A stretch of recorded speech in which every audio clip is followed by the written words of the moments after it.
ref. That she got the ball. Yes, everybody. Happy Sunday. Happy Spurs Day. London Derby time. Bubble blower popping time. We're up against West Ham away from home in the Olympic Stadium. It's going to be kind of a different game, than what we had from Thursday. It's a little bit of a no consequence type of game because, of course, Spurs in the Premier League don't really have a whole lot to be playing for. I guess it's just sort of a match that's in the way, more or less a distraction from our more important game this Thursday. But it is an opportunity to perhaps, we've said this so many times and it doesn't end up manifesting itself, but gather some type of confidence before our next game on Thursday. But every time we've said that, it seems like Spurs just aren't really up for these Premier League games. They just haven't really delivered in them. When's the last time we've even won a Premier League game? It feels like it's actually been a while, but maybe I'm just so far gone when it comes to Spurs this season and remembering anything more than 2 weeks back. But here we are, everybody. We're in a London derby, going over to East London, Dave, and it's time to pop some bubbles and perhaps just make, West Ham season even more miserable. This is their cup final. No, look, this is their cup final, the only final they're going to have this season. Potentially we still have one on the horizon. Look, of course, all of our eggs are sort of in the European basket. Potentially today could end up having to be a sacrifice for the greater good of Europe. However, it is a London derby. I do still want to see some passion and some pride. I don't want to see the performance I've seen against Liverpool or Wolves or Forest to a large degree. I want to see a bit of passion. I want to see a bit of pride about what we're doing. At the end of the day, the badge matters, and I think these players need to understand that. And you look at some of these players out there today, they're on the periphery of the squad. They better not hold back for Thursday. Half of them are going to ride the bench. The likes of Danzo and Davies, they're going to ride the bench Thursday, so they better put in a good, committed performance today. Yeah. Gray's probably going to end up being on the bench as well, so I want to see a performance from him. Same with Jed Spence.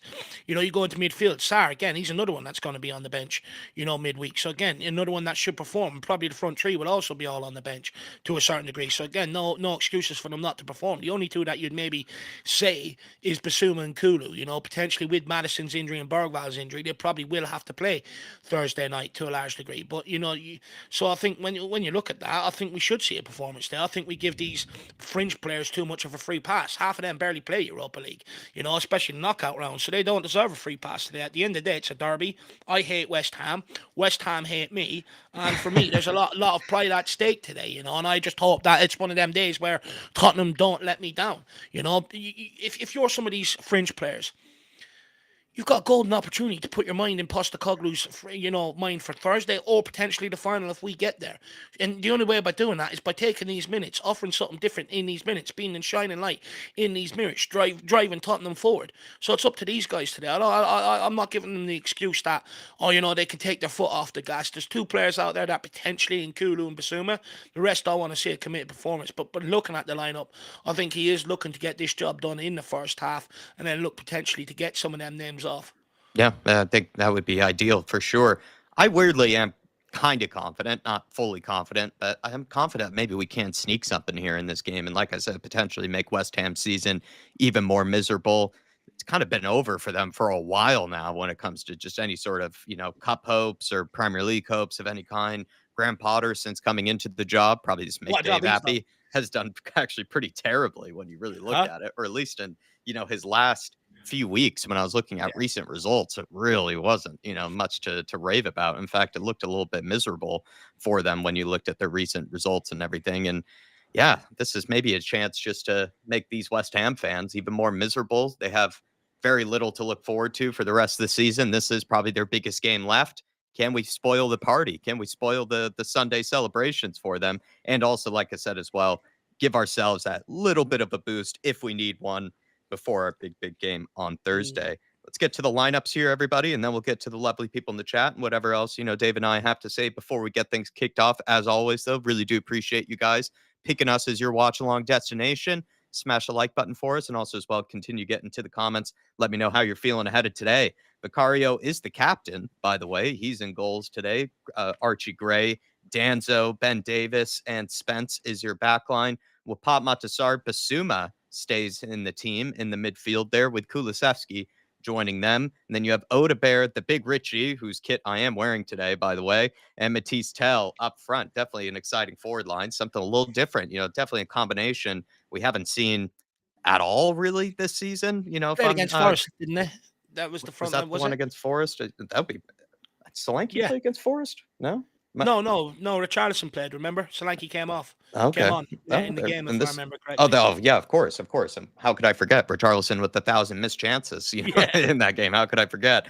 Kinski in goals as in terms of the backups, in terms of the bench. Pedro Porro, Destiny Udogi, Christian Romero, Van de Ven are all being given a rest with Bentancur. Damola Ajayi makes the bench with come Mikey Moore on. as well and Yes. Brennan Johnson. Wonder why Ajayi has made the bench there. We've seen Mikey Moore make it plenty of times, and we've also had to, I guess, deal with the fact that I think he's just had a ton of setbacks, injuries, health issues, that type of thing this season. But it seems like Ange Postecoglou has always been willing to include him at least on the bench, and you wonder if he's trying to keep Johnson, rested and not give him, really much to worry about. He might look to bring on someone like an Ajayi or Mikey Moore instead of potentially a Brennan Johnson. But I might be getting a little too far ahead Well, of myself here with that one. Dave, what yeah. do you make of the fact that Ajayi has made the bench? Look, I think it's positive. I think the fact that he was the one chosen, I think that he's been chosen off basically what he produced when he came off the bench in the Europa League game all the way back then. You got to remember, there's no Solanke on the bench, no Bergval, on the bench. Two players that probably would have been on the bench that maybe no Son as well.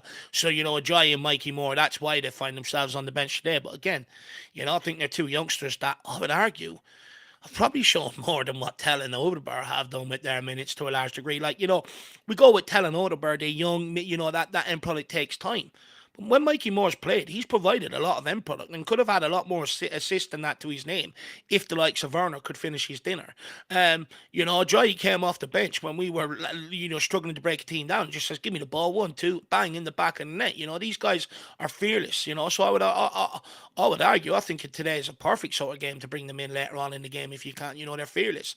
Especially if you're chasing the game or you want to gloss up the scoreline. I think it's the right thing to do because you don't really want to run the risk of injuries. You've got to remember today, look, as much as we want to win it, today is all about making sure we don't incur any more injuries heading into Thursday. We can't afford to. But look, I think the forward line, to a certain degree, we'll probably see them taking their man on, put plenty of crosses in the box. It just comes down to the quality of the crosses and whether Richarlison can finish dinner. To be honest, I'm all here for the Richarlison Renaissance. Scoring goals and assisting goals since he's come back. There's no better celebration since Harry Kane's left than the pigeon. I would love to do another one of them today. That would really rub it into, the West Ham fans. Day we could sit there and do the pigeon and pop the bubbles at the same time, two in one. Um, but from there down, I know you've had your issues with Kulu. I think he's got to have a massive game today, to really prove to people, that he's back and he's back fit. Basuma, it'd be very interesting to see whether he can continue on his form for the Bodo Glimt game, or are we going to see what we usually see from Basuma, where he switches off, costs you a goal in games like this. So, look, there's a lot of unknowns going into today's game. I'm all here for it. Let's see what happens. Let's see what happens. To clarify my issues with Kulu, simply just have to do. Sometimes I do feel like he tends to waste, Which opportunities is and fair, waste yeah. chances. But of course, everybody does love Kulusevski, especially with what we've had to go through this season. There's a reason he's being sung in the same name with Daniel Levy plenty of times this year. But everybody, good to see you all. Thank you for joining us. Thanks for picking us as your watch along Let's go. destination. Dark Sun G's in nice and early. Good to see you, my friend. Come on, you Big Spurs. up I hope Darks we and get a G. result and get through this game with no injuries. Injuries by far the most important aspect. Weirdly enough, I have some type of confidence today, Dark Sun G. I know we haven't fared too well in the Premier League. I know when we do the channel predictions, Marlon has said, he has no hope of Spurs winning a Premier League game for the rest of the season. I don't know. It's something about this game maybe makes me feel like Spurs could potentially show up. Also, probably just has to do with the fact that West Ham are pretty proper shit this year. Aussie, coys. Big up, guys. Ange has still named a pretty strong side, hoping for a win, but I take a draw. Either way, I Yeah. just want to see them fight and for that badge and Yeah. for themselves. 100%, I my man. think I think that's important today, though, Jack, because I think if we go down and we get outclassed by West Ham and it gets ugly today, there will be a lot of fans that will take that performance as a disrespect to them, to the badge, and then that'll ultimately go up Postecoglou again for making so many rotational changes in a derby game. I think, after today's game, yeah, I know many people's eyes are on Thursday, But, to a degree, I think many people go, well, if Postecoglou's picked this side and it's got hammered, it's also disrespect from him towards the badge, the fans, and the rivalry to a certain degree. So I think they have to go out there and show a bit of collectiveness today and try and get over the line because, if not, it's very easy to paint the rivalry. And plus, I'll worry about the long term effect if these squad players are going out there and throwing away Premier League games to a large degree, because what standard does that set for the future manager, future players, etc. And then going into next season, does some of these players also think carry that same attitude? I think it's a long slippery slope if you keep going down this route. So I think at some point I think it's an easy point for Postecoglou today to go, look, you don't have the excuses maybe you've had in previous weeks as a derby game, but you got to get this over the line. I don't care how. Yeah, Spurs diehards, good to see you, my friend. Vim Fuego is in here as well. Good to see you. Afternoon, gents. Ange gone for a surprisingly strong lineup. Yes, he has. Darv Hotspur, good to see you as Big always. up, Skunky Darv. Works, how about you? How are you doing, my friend? The big DB is in the Right, house as well. Daniel. Afternoon. Big up to you, DB. Danny Thanks boy. for all the support. That's what And DB stands for, Danny boy. really, No, it doesn't. His name is Daniel, though. isn't there a famous West Ham fan? Danny something, Danny Dyer, is that his name or something like that? No, I Or might does be DB making things stand up. for Danny Blanche Flower for Tottenham? Maybe. Probably, Maybe. probably offending DB though by even associating him with a West Ham Yeah, fan. So you I are. do Yeah. apologize, DB. My apologies. Very early this morning. Joe is in the house as well. Good to see you, Joe. Made an attitude is in as well. Good to see you. It's just a Big up. theory. A game theory was as well. Um, not. Oh, was a well-known YouTube tagline for a content creator that was well known for his theories. Oh, okay, yeah, I get it. It's following on from a membership chat in the pre-match build-up. Didn't Okay. quite he sent one in, didn't quite understand it, so I said, come into the watch along and maybe clarify. Okay, so I get it now. Okay, yeah, I get it now. Big up. Great name, by the way. Great username. Made an Made an attitude. attitude. Absolutely love that. Paul Sounds like a Brown. wrestler name, doesn't It kind of is like made an attitude. Good it? to see you. Paul Brown, good to see you. Keith Edwards, how are we doing? Dennis Zen Earl, good to see Dennis Zen. Oh, Keith Dennis. Edwards saying, that's what I've been saying all season, Dave. Have passion, have some pride. I think it's But just the basics, isn't it? Keith Edwards, right? He can't, it's not too much to ask just for them to show just that bit of respect for themselves. I brought up before that it's not good for a team, when they get, pounced every single Premier League game and then have to all of a sudden you just reverse and change things around for the Europa League. They have successfully done it so far, but there's no reason to suggest that, like it's good for you that, you lose, dramatically in these Premier League games and that somehow can just turn it all around in the Europa League. It'd probably do them a world of good to pick up an okay result here, or at least put in an okay enough performance just so that they know that they're capable of putting two good performances in a row here. my problem is, I think a lot of the fringe players get a free pass, and what I mean by that is, and this isn't in defence of Postecoglou. Don't want anyone to take this the wrong way. This is just my observation since Jose Mourinho and all of any manager. As soon as they make changes or rotational changes at Tottenham, it almost feels like the fans are saying that he's surrendering this game, when in fact that's not the case. He's got a manager squad. He's putting players out there to try and go and win a game of football. But the squad players don't show up. And a lot of the theories this year from pundits and stuff like that, or anyone that wants Ange gone to a large degree, is, another manager would get this performing so much better. This squad is better than what it says it is. But this season we've had to rely on the whole squad more than ever before. And we've lost 20 odd games across all competitions. So, does that theory sort of hold weight? I don't think so. And I think to a large degree, as soon as we make rotational changes and we lose, everyone goes for the manager. No one goes for the fringe players. And, at the end of the day, you got to remember that someone like Ben Davies went and got Nuno sacked because he was called a fringe player by Nuno. He didn't like it. But then, do they take the minutes when they're given to them? And this is the problem. And I think they get such a free pass. And I think when Conte done it, he got the blame when we lost games and he made rotational changes. Same with Jose Mourinho. And it's sort of like, at what point do you say no? Lay it down on the fringe players' door. Be like, look, you're getting paid 80 grand a week. These are the games that you come in for. Why are we seeing such drop off in terms of quality or performances or 100%. attitude and shit like that? I just think they get too much of a free pass. And for me, if we lose this game today, I'm going after them. Yeah, I think They that's a very this good this is point where to this make. is where this is what they're here for. When we've got European tie Thursday and we got injuries or we have to rest players, these are the games where this is what they're here for. It's the whole reason why they're a part of the squad. If they don't turn up today, I'm after them because I'm sorry. One thing I won't accept in a London derby is a lack of fight and a lack of passion in that. I'm not having it. If they don't perform today, I'm after them. Hey, we've seen them do it under Nuno, right? Guys that barely featured at all, were then asked to be the team to show up in the Europa League or the Conference League, I believe it was at the time.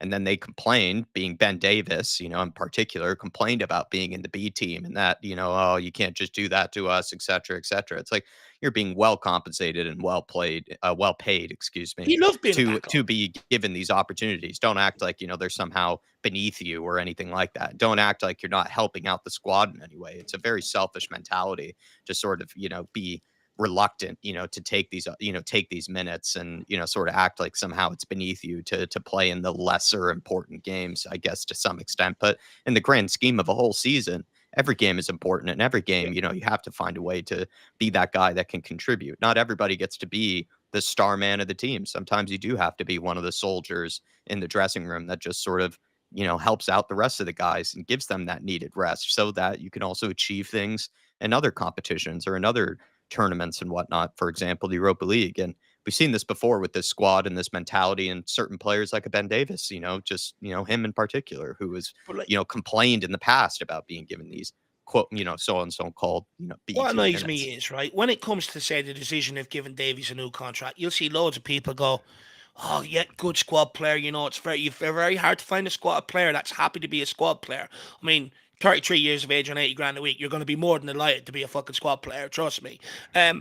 But then when it comes to time to use the squad, he never gets the blame then. It's always the manager. And that's the sort of stuff that fucks me off. We can't keep doing that. Go, give him a new contract, good squad player. And then when it comes to relying on him and he lets you down, then everyone goes after the manager. Or, oh, well, he shouldn't have played him. He should have made these rotations. And it's like, well, if that's what he's got to work with, and you were okay with him having that to work with, by the way, what are you crying for? And this is my big problem. The squad players get away with so much criticism. It's unbelievable. Absolutely They're right. not pulling their weight. Ian S is in the house. Mark is in too. Big up to the Mark Army. Stevie Frazier, the best midfielder around. How about you? Drew Zilla, good to see you in the house. Big up, lads. Big up the chat. Drew, I was struggling to fall Big back up asleep this Drewski. morning, but I really like the conversation that you and Soren, You kept as them well as awake, Drew. yeah, good in a good way, The Drew. Van de Ven Um, conversation kept them awake.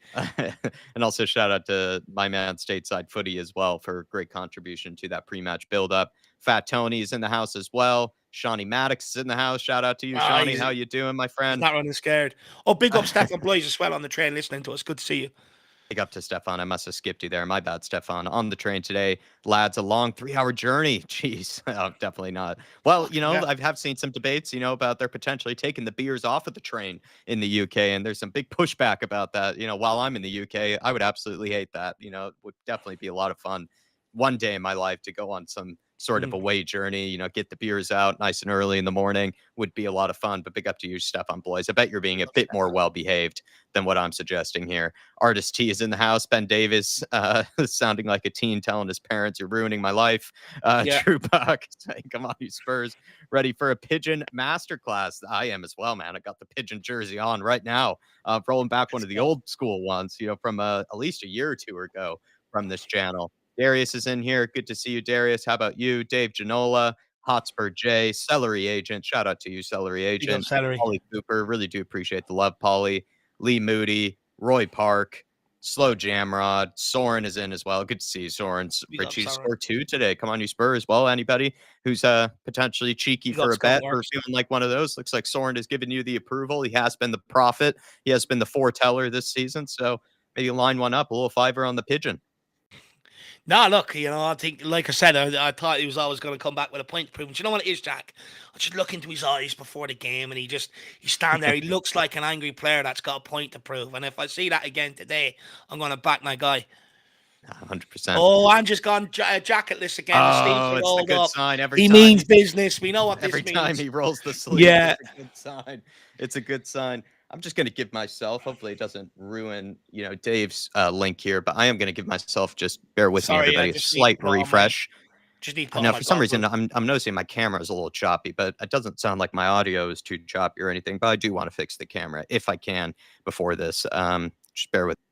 Guys at home, make sure you get your goggles on. There's a lot of bubbles flowing around. You don't want to get suds and soap in your eyes, so make sure you get the goggles on to protect you from what's going on there right now. What we should actually do is what Spurs fans should do is bring little fans, and so that they blow the bubbles back into the West Ham fans' eyes. That'd be absolutely brilliant. That's one shithousery move we can do there at the London Stadium next time. But we are getting close to kickoff, guys. I absolutely cannot wait. Hopefully, we turn up today. Everyone knows this is the Irish Hotspur derby. There's a lot of pressure around this one. We got to get the job done today. If not, I'd be ridiculed. Tyler saying, I think the managers just kissed. I didn't get to see that, actually. Yeah, I it was a didn't bit get to see that, close. Tyler. Bit too close for Tyler's liking. NJ123's in the house. Good to see you, sir. Nearly spilled my coffee. It's been a little choppy this morning, everybody. The camera to the coffee. I'm But surprised it's you a can even see with them 3-4-3 amount of lineup. bubbles. Say that again, Dave. Sorry. Surprised you can even see with the amount of bubbles floating around there, Jack. Surprised. It seemed like the bubbles have gotten into my camera.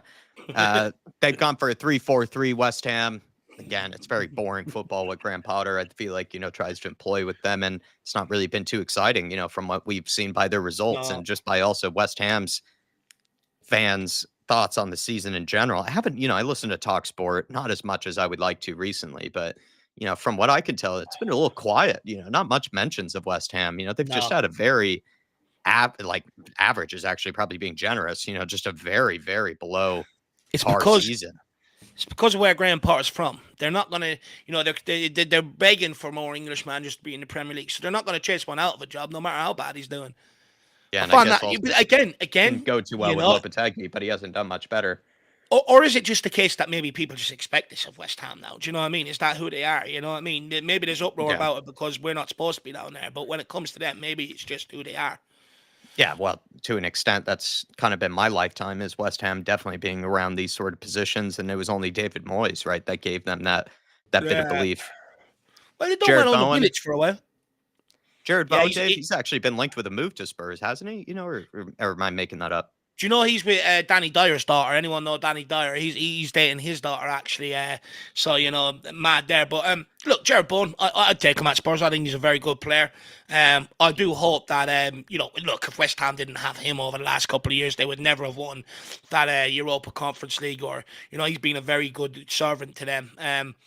The only thing is West Ham will charge us over the odds, so he'll never ever come to Tottenham. But I'm hoping Jed Spence locks him up today because I think if you lock him up, you sort of stop West Ham to a large degree. It looks like I've upset a West Ham fan in the chat. Yeah, I Why? would say apologies, but don't really need to. What are they saying? He's saying, West Ham fan here, how mad is it that this is not on TV? Yeah, it is kind of mad considering it is a big London Joe the derby. Hammer. Then he's saying, F me, it must have forgot all the great season you guys have had. Hey, listen, man, we're potentially going to have a great season. If you look at this Europa League competition we're still in. I was just saying, in terms of actual noise around West Ham, I haven't heard a whole lot. It's it's something that just doesn't seem to really come up. Well, they wanted to get rid of Moyes for the style of football. Yeah. And, look where it's got them. Bit like us, right? We want to get rid of Conte for style of football. Look where we are. Honestly, though, Joe, can you tell him to do something with this bubbles? I mean, how old he is? 6? Come on.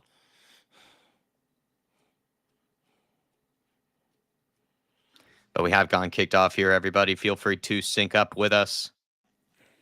Can Spurs get a little early? There we go. Well left.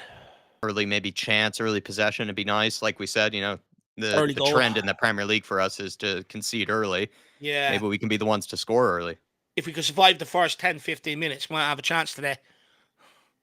I did read a stat, though. When West Ham have gone behind this season, they haven't clawed it back. So if we can go 1-up, chances are we win this game. Great header from Pop Matasar there. Great stat by Dave as well. Stat man Dave. Whoever that was, he's absolutely referee. Souček as shit well. already. Nice to see. Pop Matasar absolutely decking Souček. I mean, that's why the referee shouldn't even give him the free kick. I mean, look at the size of the fuck. He's like a giraffe. Do you know what I mean? How can he be hurt?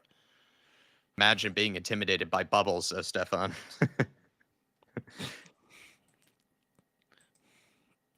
Imagine Look at that from Sar. Look at that. Sit him down. Strong. Nice and strong through the air. That's brilliant. Send the message.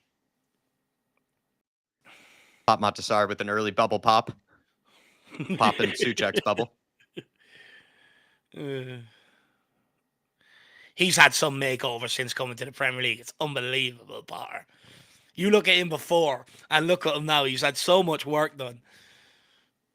Need to get Steve Cooper in as well. Oh, poor sort of moment there from Spurs though. Bad What are kind of you doing? giveaway Why are you running away, possession. Basuma? Go to him. Who's that? Danzo running away even. Yeah, Can Danza I get running you to away, refresh looking to that? stop the cross instead of close down. If Wan-Bissaka had any idea, he could have taken the space a Yeah. lot better there. Can I get you to just refresh that stream for me quickly, please? It's Yeah, a a lot of small things bit have been. jumpy. Yeah, I know it's been kind of choppy for me too. Maybe. Maybe we have to get. It's because there's so many people watching this game on Peacock today, like, 'cause it's not available anywhere else.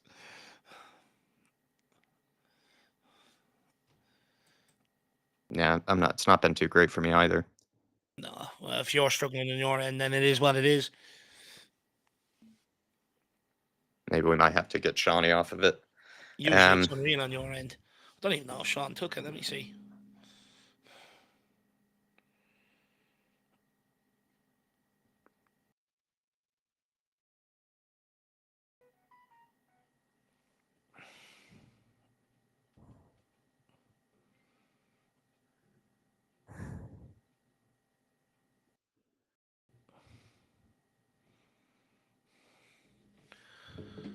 Oh, West Ham throwing. Come on, Spurs. Let's burst some bubbles today.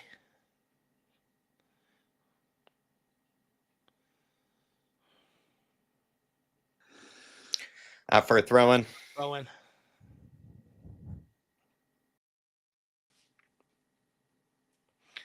It's a joke that a derby game like this isn't on the box, though. That is a joke.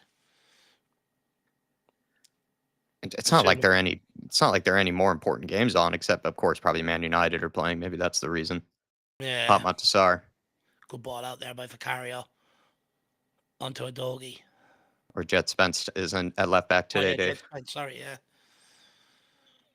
Danzo shaking him, baking him out wide to Archie Gray. Can Archie Gray pick out a pass? Kulusevski's made a nice run. Can he hold it up here? Ooh, good challenge there. Well done. That'll do.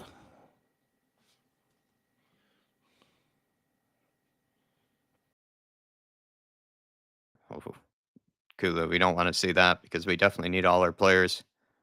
Ooh, not much of the ball there, though. Somehow he missed it.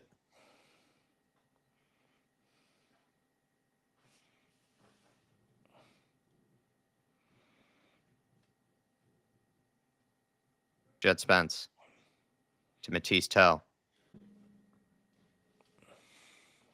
Back to Spence. I'd love to see another good performance from Spence today. So we're tailed off the last few weeks. Oh, fuck me. How many touches? Oh, that guy is a disgrace. 10 touches to put himself under pressure, then passes it straight back to West Ham. I mean, is that guy colourblind? Can he not see the fucking claret on their jerseys? Fuck me. Jesus Christ. How can you miss a white jersey? It's unbearable. The guy's useless. Jared Bowen. Good block by Jet Spence. Good to have Jet actually marking Jared Bowen tonight because he's, of course, their threat, their danger man. Yeah. Well done, Jedi. You just need someone to show about just an ounce of composure in possession. It would be lovely.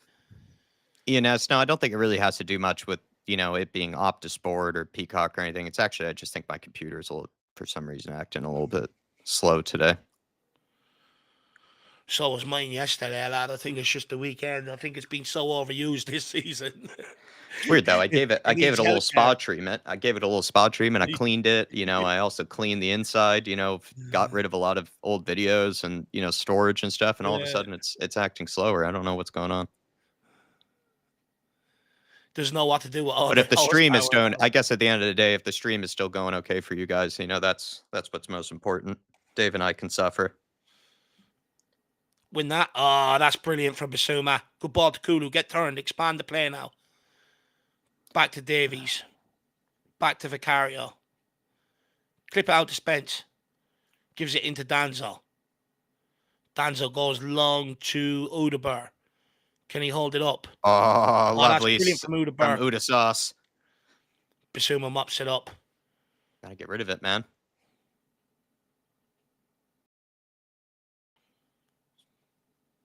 Jesus Sloppy Christ. there. I think Basuma, So hurts low. him the most, though, by holding on to it. Yeah.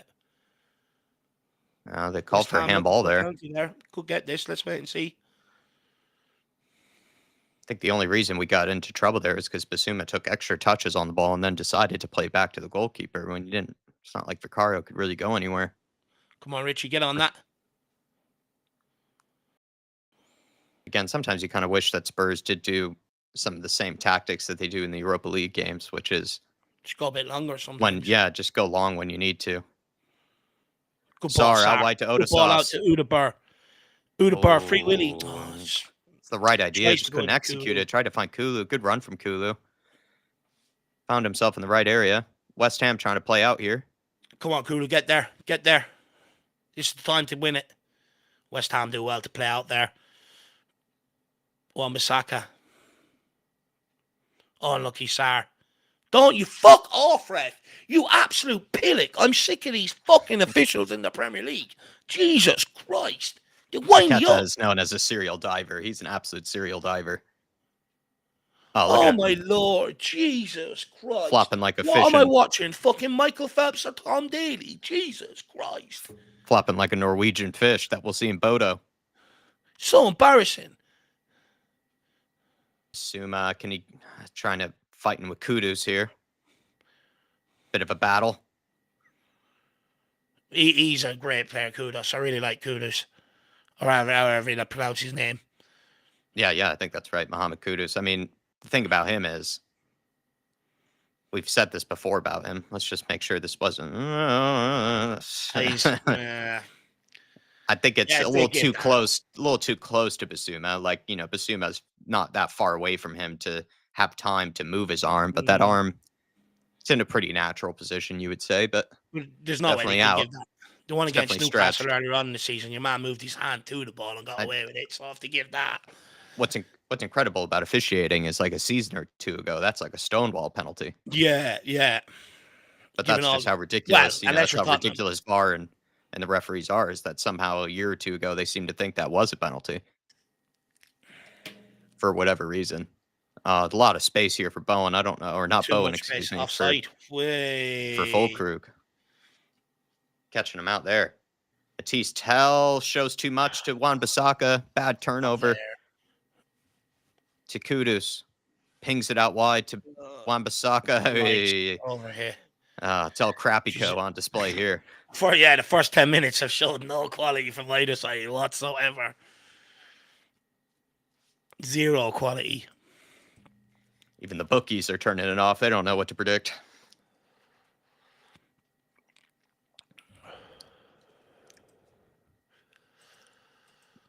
Come on, let's get the ball down. Let's show the first bit of quality in this game.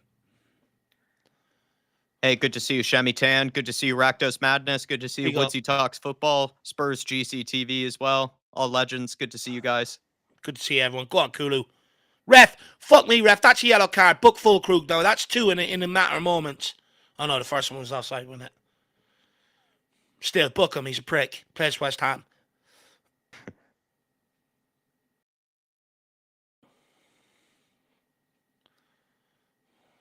Stream improving at all for you, Dave? Yeah, it's getting better now.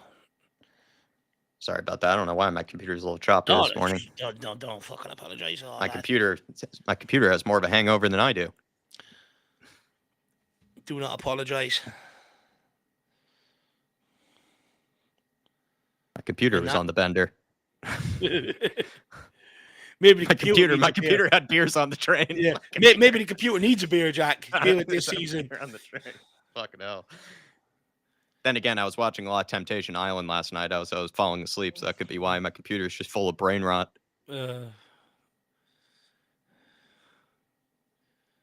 Spence. Oh, come on. Can we keep the That went fucking out of play, ball ref. play? Jesus Christ. We can't even get the ball out of our own half for the last 10 minutes. No radio commentary on the game either, David Clark. That's shocking. That's a joke. Looks like you're in prison with me and Dave then. That's why you need no VPN, guys. Seriously.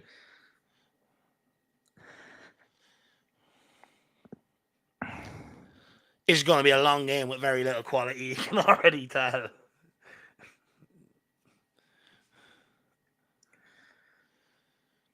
I just hope we Long can come ball out over of the this top. I on the mean, right the ball side. has barely stayed in play for the last I know, yeah. 2 minutes. It's shocking. Any team that shows a bit of quality here definitely is going to get the opening goal. I Yeah. would say defensively, neither team looks that great either. What I will say is at least West Ham have probably kept us in our own half, to be fair to them. Eventually you'd like to think we'll make some sort of mistake. We've barely been able to get out of our Well, fucking half. they don't really. I agree with Druzilla from earlier that our press doesn't really look that jointed or that organized. But I mean, West Ham, like, they're not that great playing out from the back. Oh my God, Oh my Basuma, man, God. What? and Oh, Sarr. No Lord. communication between Sarr and Basuma, and Sarr just lets that go by, and Ben Davis just Oh my clears out Fulkrug. God. Ben Davis just swiping at air there on that tackle. I feel like I'm watching an underage football game, honestly. Paul Shocking. Merson is the referee. Oh, he's given a yellow Michael card there. Oliver, I isn't mean, it? it wasn't that. Or sorry, Michael Oliver. I was going to say, if Paul Merson is referee, then the Premier Oh, League are doing geez, yeah. What exactly am I what we saying? accused them What of. am I saying? Paul Merson. Jeez, that wouldn't be good. The game's gone if that's the case. Yeah. Although apparently there are a few ex-footballers, or they're trying now to get more professional footballers to see refereeing as a career choice, at the top level after they finish. Oh, now that's going to work. Well, yeah, you would think they'd have some bias. Plenty of them. Of course you will. You hear Peter Crouch, when he grew up, he was a Chelsea fan. He hates Chelsea because of the stick he got anytime he went there. There's a lot Peter like, Crouch as a referee would be hilarious. Peter Crouch as a yeah. referee. I'm not sure if he'd be able to keep up. Cresswell. Oh. Dangerous area to go for an in-swinger like that.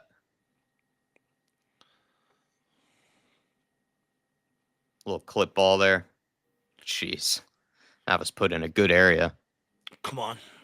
15 minutes in. We got to start waking up now at least. Big ball over the Go top for on, Tell. Matisse. Oh. Good pressure here. Get onto it, lads. Pressure. Please, I need two. Out of bear. Come on. Yes! Free Willy! Come on, the Tottenham. Odebear! Oda sauce, Matisse Tell, big long ball, down the line, holds it up. Odebear. Come on! Put some Ozo sauce, Odo sauce on that one, baby. The You sent me Willy, to free the- the Willy, Dave. Sent me to the Ozo layer there. Come on, big up Odebear. Honestly, great play by Matisse Tell. Great endeavour. And then to get the head up and just pick that pass. It's a beautiful pass. Wilson Odebear just absolutely dispatches it. It's a great finish. Hashtag free Willy. Off the mark. Let's fucking go. Great play from He done a Matisse Brendan Tell. Johnson there. He just waited for the ball to come and tap that home. It's brilliant. He even had the audacity to take a touch there and just Yeah. coolly slide it past the keeper there. Great Personally, job by the Odo. I would have chipped the goalkeeper there, but look, hey ho, we'll take it. It's a great goal. Good Free the endeavour by Willy. Matisse Tell. Easy first touch there. How do you Ah, like nice it? and How do you low. like it? Odo Bear. How do you like it? How do you like it? Oh no, burr. That's a good one. There now. The two French under 21s. The French connection, exactly right. Hadju and I are on the same page there. And we were just Come on, speaking the about the press. boys. We were just Come speaking on, about the the press, boys. and that's what 1-0 to Matisse the Tell good. does. Come on. West Ham's Cup final ain't going so well. No, Let's isn't. go. Free Willy. Wilson! Honestly, I need to get that we need to get that meme or that clip from that film, Castaway, and then every time he scores we just play it.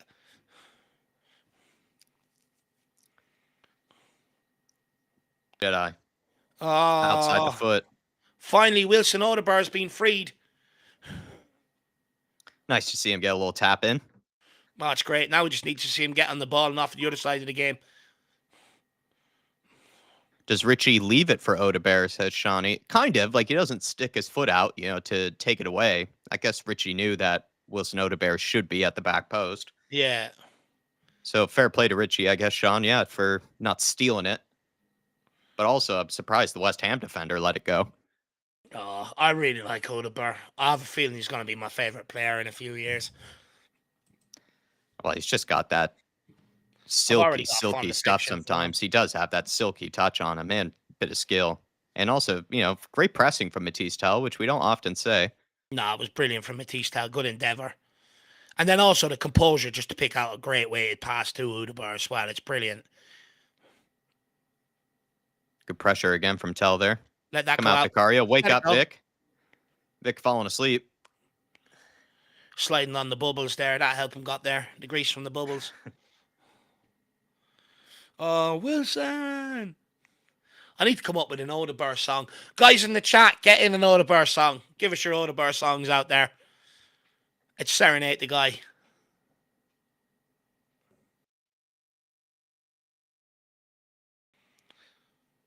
Free. Ange Postecoglou got the hands out the pockets as well. Oh, no, they're back in, but he's pointing. He's clapping. Ange is happy. Nice to also see us score first in the Premier League. It's been a while. Yeah, and West Ham again, we haven't did been against able. Liverpool. We did score first against Liverpool, to be fair.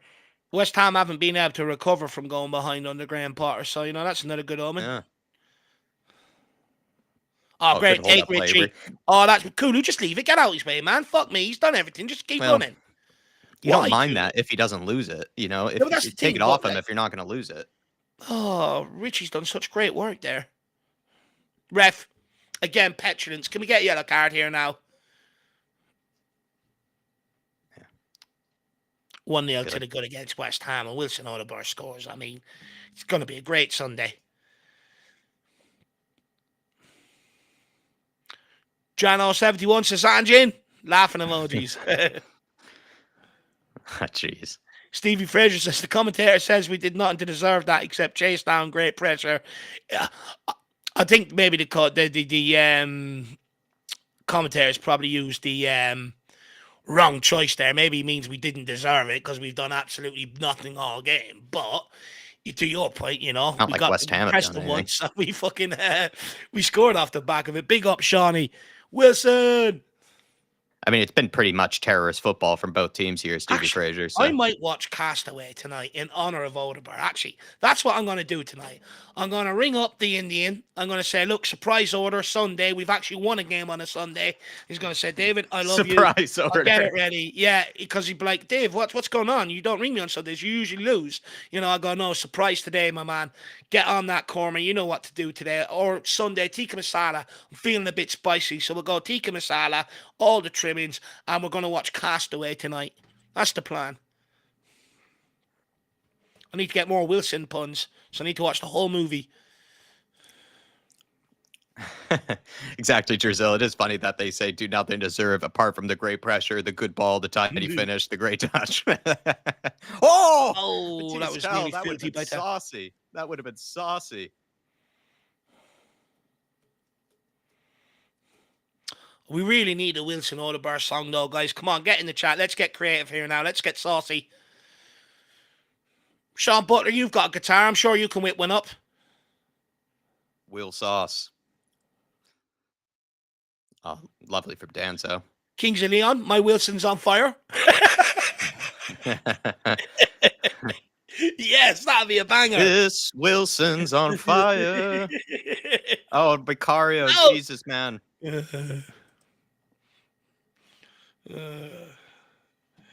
Oh, Remo, yeah, it is a surprise order. Honestly, get the shock of his life. He'll end up saying to me, Dave, I'll have to redo my accounts. We don't factor in your Sunday orders.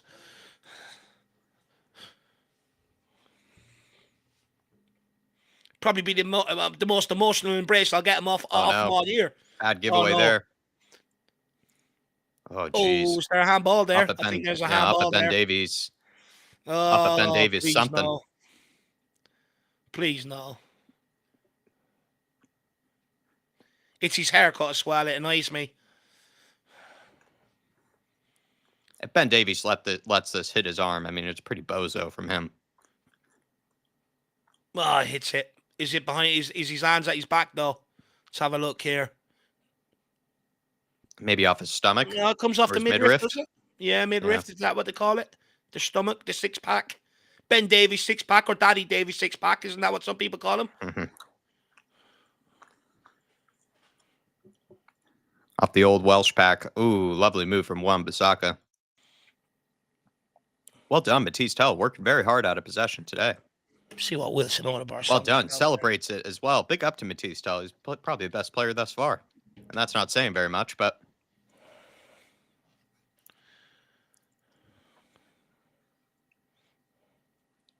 tried to pull it away. Oh, there's a Wilson Odegaard rap. I'll have to listen to that later. Two of my favourite genres coming together. Wilson Odegaard and rap music. I love a bit of Biggie and Tupac and Eminem and stuff. I love a bit of all music, to be fair. I also like Bruce Springsteen, people like that. It'd be more funny if he was like a country singer or something. Oh, there's a song out at the minute. I absolutely love it. Double Shot of Whiskey, that song. Double Shot of Whiskey. West Ham on the counter here. Roaming forward, and that's a great challenge. That is a great challenge from Bus. Oh, no, what are you doing, sir? Ref, we'll have that. Well done, Lino. Great job. Someone give him a Euro pay rise. Okay, at this stage, how many fouls has Souček been a part of?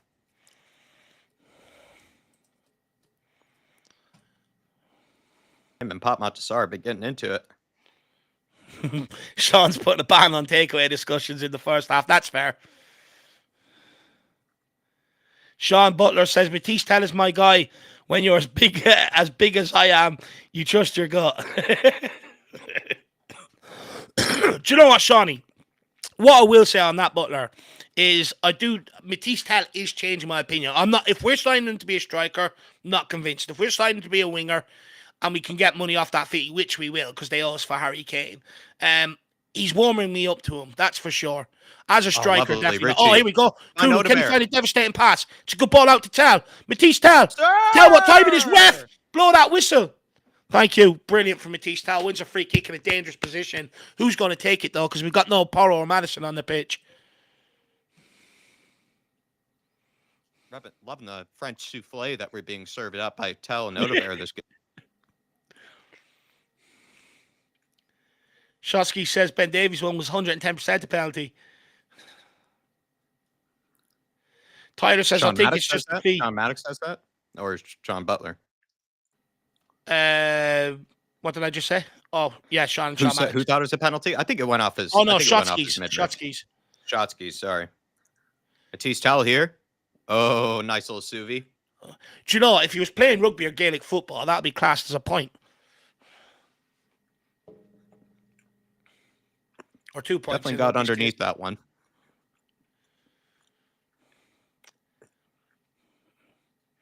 I think Ange needs to continue with this jumper out and sleeves up. It's giving him a bit of street credibility. He had a watch on. He looks busier, you know. Get in there, Davis. Well done, Davies. Ref, he's fucking crunch bench there. Somehow comes out with it. Close him down, Davis. Davis, you have to engage, man. You have to engage. Man. He can't keep backing off like that. He's got to be braver. Oh, my God. Go on, Richie. What is up with Ben Davis and Eric Dyer? Just their love of just jockeying instead of defending. They just jockey. I mean, the Kentucky Derby was yesterday, man. Fucking hell. Actually, yeah, that was being shown on Irish telly yesterday, actually, the Kentucky Derby. It annoys the shit out of me when you see a defender that never engages at any point. It's like, dude, you just want him to walk into your 6-yard box, let alone the penalty area. Oh, actually, I was watching. Anyone watched that Netflix documentary on the American horse race? And the American horse owners are so funny. There's one guy, he wears a suit with no shirt underneath. Oh. He's just like, fuck it, lad. Basuma leaves something behind him. Well done, Danzo. Good out ball to Richie. Can he get hold of it? Ref, come on. It's not Saturday night. You can't go through the back of someone like that. Come on. It's Sunday lunchtime.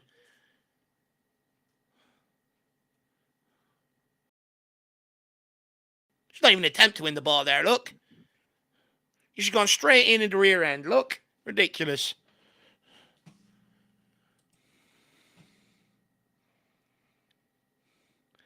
Michael Giles says Spencer's off it today. I'd argue he's been off it last while, actually, a little bit. Remote says, if Tell bags one, Jack has to order croissants and with Dave's Indian. I need to work that off, though, man. I'm eating donuts right now. And it'll be a lot of sweets this morning. Gourmet donut or just the glazed or standard sugar? Not even. I get the...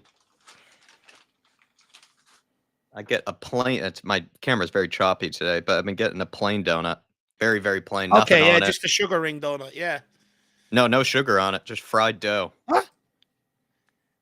Like no, nothing on it. The whole idea of having a donut is to have a bit of sweetness, no?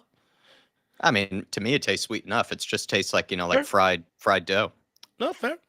Fair. I think it's called an old fashioned in some cases, or in what they call it is a naked cake, which I kind of am obsessed with saying sometimes. I do love a good Boston cream donut. Two naked cakes for moi. I love a good donut with custard in it and a bit of chocolate coating on the outside. I think it's called the Boston cream or something over here. It's fucking gorgeous. Is this a 4G pitch? Yeah, it's not 5G.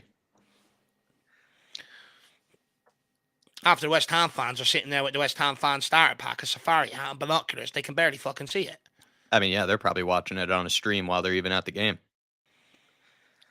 Come on, get out there. Wan-Bissaka, though, a lot of space here. Oh, Finds it's Jared Bowen Bowen in behind. behind. Oh, we're fucked. Oh, We're fucked. Fuck. 1-1. It's too easy. It's far too easy to be opened up there. There is no defending down this left-hand side between the fullback and Ben Davies. It's just too easy. They're just so way scared too easy of to Bowen. time. Way too easy for Jared Bowen to time the run there as well. They just they all keep try to backing catch off him with him. the offside trap, and it's just too easy for him. Oh. The Jets defense has not looked up for it. Ben Davis, again, just refuses to engage at any stage. Who's at fault here? Let's have a look. Jed Spence. Wan-Bissaka. Him and Davies. Oh, Davies just lets him go, actually. Davis again. As I Davies brought up just let before, him go. everybody, don't tell me I haven't said this before. Ben Davis just continues to not hold up the line or the offside trap. Just drops and Wan-Bissaka drops could and have drops and doesn't track the run, Ben Davis. Doesn't even track the run. Wan-Bissaka could have maybe done a little bit better to try and get pressure on the ball, but Ben Davies just lets the guy run in front of him and just doesn't track it. He just, oh, for fuck. Well, he's the furthest one back. Ben Davis is the furthest one back.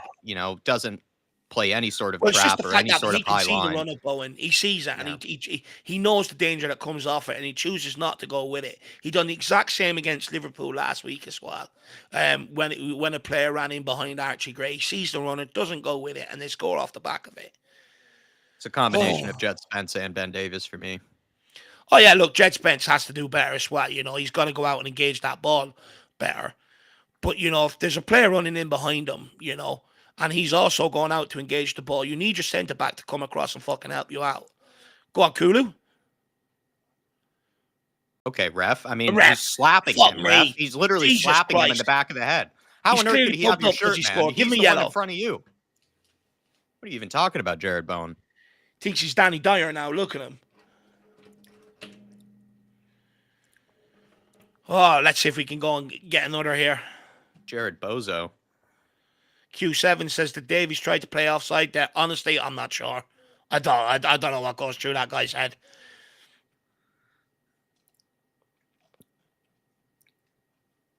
Yeah, it's very poor defending from both Spence and Davis for me. Win that. Sir! That's another high foot there as well, ref.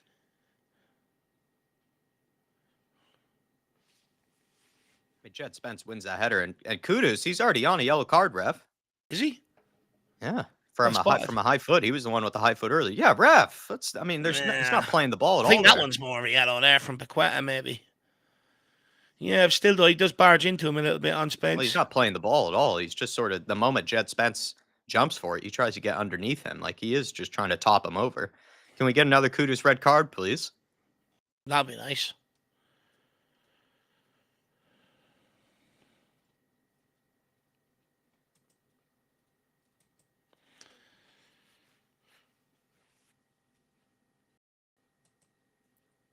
Jesus, it's been one crap half of football, hasn't it? It's been shocking. Definitely not one for the purist. No.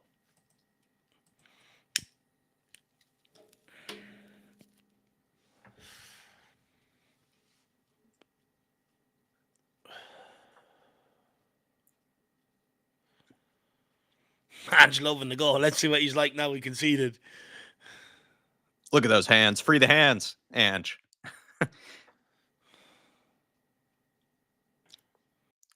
Yeah, Jed Spence here, just so slow to close this down. But Ben Davis, like I'm saying, everybody, he continues to drop and drop and drop and drop, even though we're supposed to be playing some sort of offside trap or high line. And then he also sees Jared Bowen make the run across him, literally in front of his eyes, and then doesn't even go with it, even though he's the furthest one back anyways. He's the one who's dropped the line. So then you have to go with the run if you're going to be the Yeah, one dropping the line. yeah. Don't get me But wrong. I it's think something he just continues to do. He's not meant to play this sort of system, and that's why I just don't get why we would extend his contract. He's literally not meant to play this system. yeah, but the thing is, it was like, he didn't really suit Conte's system. It didn't really No, no, do of too well course. in Jose's system. You know what I mean? Totally, totally agree. It's like, what system does the fucker suit? I mean, what are we supposed to bend our whole team to Ben Davies' needs or what he lacks? You know. But I look, am don't get me wrong surprised. as well. Jed Spence doesn't get a free pass. He's got even the angle of closing that fullback down. You can come at him at an angle where that ball is impossible. Oh,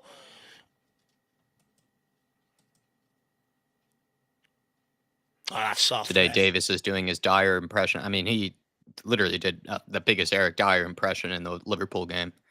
Soon as Give him there's the wind of he's Oscar. getting his contract extended, all of a sudden he's resorting back to type. Because actually, in general, he's actually been decent enough this campaign to a I'd say the certain latter degree. end of the season, he hasn't been, though, Since he's which come is, back from that injury he hasn't been good at all. well, since the contract extension, he's been back Yeah. to normal proceedings from Ben Davis. Matisse Oh, Tell. Oh, lovely from good back Tell. heel. Oh, great Oh, hold well off done, from Jed. Spence. Into Gets it the across. alley. Oh, Corner kick. Richarlison. No. Audacious from Richarlison there to go for a first-time shot. That would have been a West hell Ham of a fans giving finish. him the wanker sign. That's cheeky from Dell. That's beautiful. Jed Spence does well to get separated there as well. Good cross. He's just got to take a touch there or let that go to Odegaard. Yeah.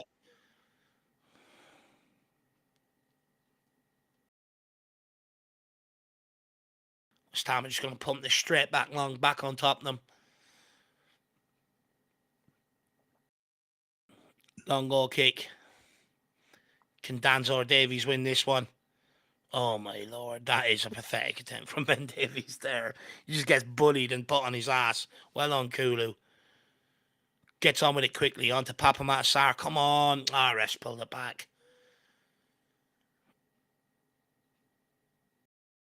I'd say Mohamed Kudus was lucky to not get away with a second yellow there, though. I did not feel like he played the ball at all with that challenge on Jet Spence. One or two And more of Jet them and Spence, he'll go. with the reason we were watching so many Ref. replays is because Jet Spence definitely took a knock from it. How many fouls is that now on Tottenham players when they've turned West Ham players now? Surely with accumulation, he's got to book somebody at this point. Yeah, that's 2 fouls in a row now from Paqueta. He'll let him get a third and a fourth. You watch. Davies. It's a good ball over the top for Tal. Can Tal get there? Put some pressure on him. Brilliant from Matisse Tal. Yeah, he's worked Good very running. hard today. Good header back in by Sir, Davies. he's just come through the back of him weak again. there. Can Davies again. Good ball to Jed Spence. Jed Spence gets turned. Bowen dispossesses him. Oh, well done. Well done, Sar. Go on, Richie. Good Good ball clearance. down the line by Davies. Starting to get into it now in the last couple of seconds. Wins a throw in. Let's go. Now we're up the field. Let's see if we can create something. Matisse Tal to Spence. Come on, let's see if we can get it out to the right hand side. Let's see what Odegaard can do.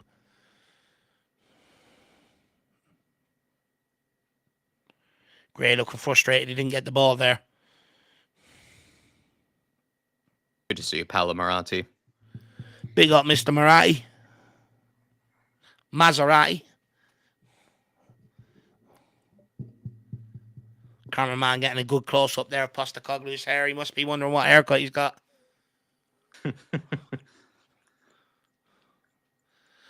Oh, this game is such an eyesore. It's unbelievable, man. There's no quality in the game from either team. I mean, Graham Potter's Brighton were one of the most boring teams to watch. I mean, it's not a surprise, really, that he's replicated at West Ham. Yeah, but even worse shit. There's no quality. You can barely string 3 passes together. Yeah. The ball, how many times has the ball been gone out for throw-ins or free kicks being given and shit? It's just fucking hell.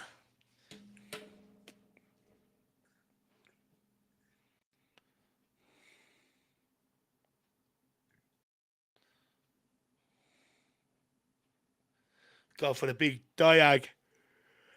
Out to Busaka. Can Matisse Tal get across? He does.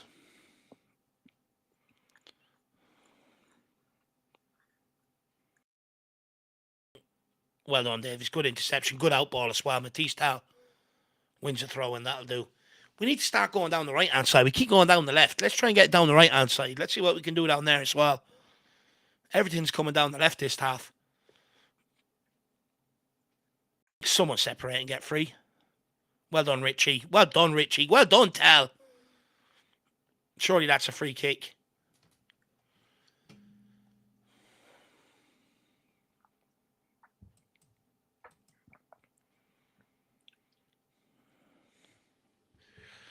Oh, this game would send you to sleep.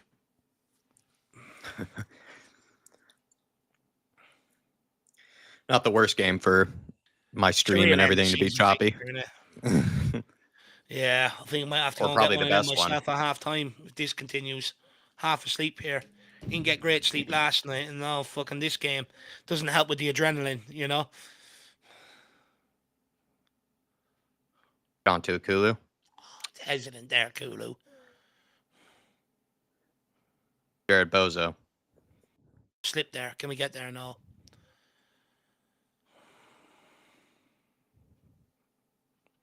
Good pressure. Charlton trying to get on the press.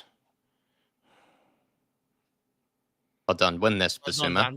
Basuma. Well done, Bis. Well done. Good harrying.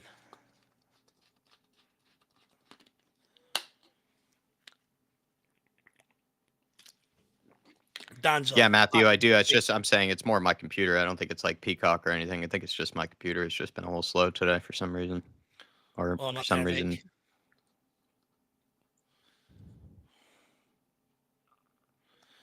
Oh my god! If I see one more pass coming out from the back line going out play it, I'm going to fucking scream. There you go, Rich. There we go. Kulu. Come on. Find Odebear. Jeez, man. Oh, it's behind him as him. well. Jesus It's taking him Christ. 40 touches to get rid of it, and then he also plays it behind him. Well done, Good Tell. ball by Tell. Richie! Oh, no. He's just got to put it between the keeper's legs. Great work from Tell. I'd say he's the exception. It's an unbelievable ball by Tell. Unbelievable really pass. You Just think patience. the chance is gone by cutting inside and not playing Spence. He just holds it. It's a great pass. That's beautiful. Oh, he's put it across the box. Just got to pull that back more. He slides it across the 6-yard box, but he's got to really pull it back. I don't know. Bowen scored from a similar position for West Ham. Could he maybe just gone low like Bowen did? Oh, just yeah, toe true. Poked it. True. Lets it go across his body. Oh, Richie. Yeah, you may be right. He could have taken a touch and then could have tried to slide it through the keeper's legs. That was a great ball by Tal. That was fucking unbelievable. Well, in my opinion, Richie did not do well in the hold-up play because he had Kulu and he had Odebear, and then it was a shit ball. Why it took 40 years to get it out to Tell. He plays it behind him as well. That's the sucker punch. You know, he's already took so many touches and killed the momentum, and then to play it behind him all, and then it just kills it altogether. Go on, Richie. Get on the press. Good pressure, though. Turn this over. Well done, Jedi. On to Kulu. Go on, Kulu. Well done, Brilliant, Kulu. Kulu. Get your head up. Someone. Oh, no. Why did you do Why is he taking 40 years? He's like tripping over himself. Fucking hell, Kulu. Can you not just take one touch? He's never played before. Well, don't you dare.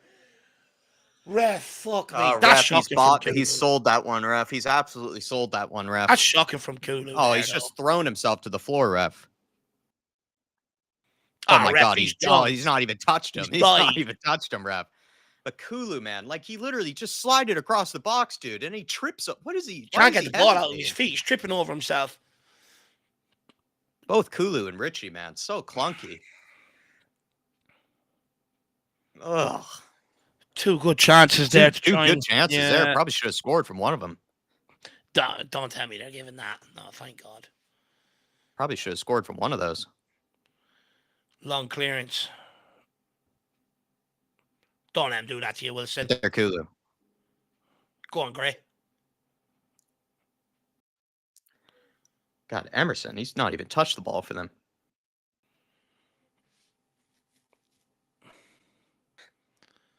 Just starting to look a little bit disjointed here as we're approaching half-time. It's a big switch of play by West Ham out to Wan-Bissaka. He gets there. Pulls it back to Gerard Bowen. Or Fulkrug. A full Krug. Kudus. Don't give them time, especially Paqueta. Paqueta. Kulu engage. It's poor. Well done, Jedi. How was he allowed to evade there and play that ball? Fucking hell, Kulu. You Kulu, man. You got to put in a tackle. You're 6'4". You fucking use your body weight, man. It's brilliant recovery there. Who's that? Spence.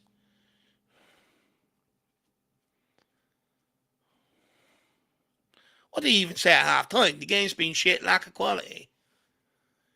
I'd say the only exception today has been Matisse Tell. I think he's actually been all right. He's been bright, actually. Yeah.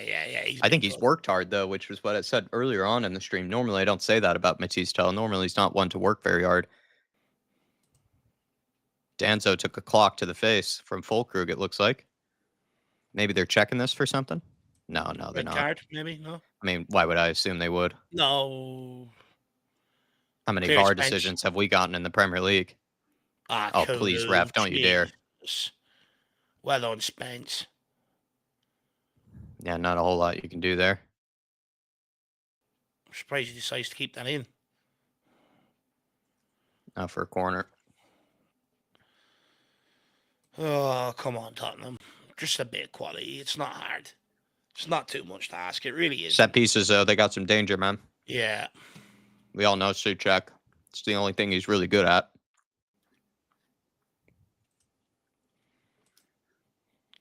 They're going to take an eternity over there. And Kilman. They have Kilman, Souček.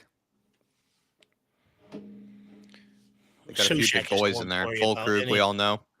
Yeah.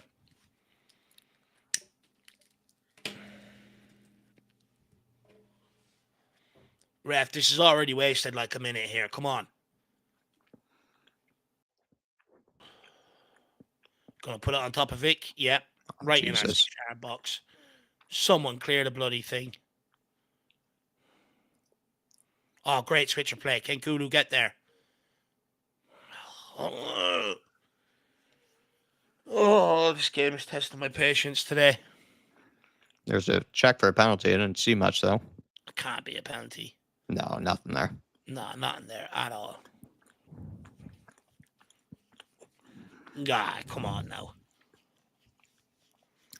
I mean, Paqueta needs to be given a yellow card at this stage. He's just flopped so many times. Oh, well done, Tell. Oh, well done. Just shows a little bit too much of it, though. Basuma. Good turn. Brilliant from Basuma. I just play it to Danzo, man. Just give it to fucking Danzo. Fuck me, you twerp. Please. You're so negative. Everything about the guy is negative. Drops the line back. Especially to Vicario, man. Like, Vicario, this is... Danzo. It's a fucking derby game. Playing like a pussy. Well done, Sar. Oh, ref. Oh, my God. Michael Oliver absolutely hates us. He hates us. Honestly, all these West Ham players are trying to get in the next Danny Dyer movie. It's all this acting and flopping and diving and theatrics. They're all like trying to get in the next movie. Oh. Please don't punish us with like 4 minutes. Thank God.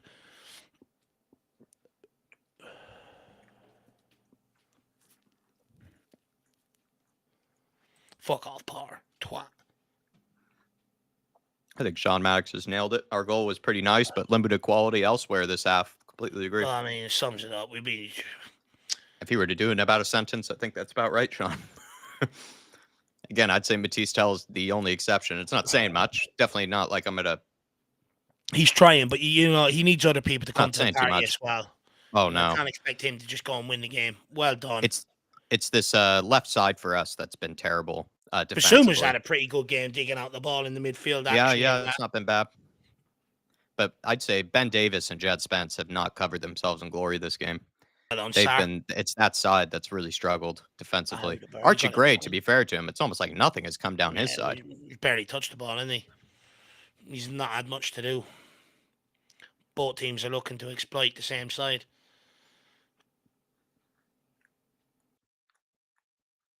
Well done, Wilson. Kulu, please do something.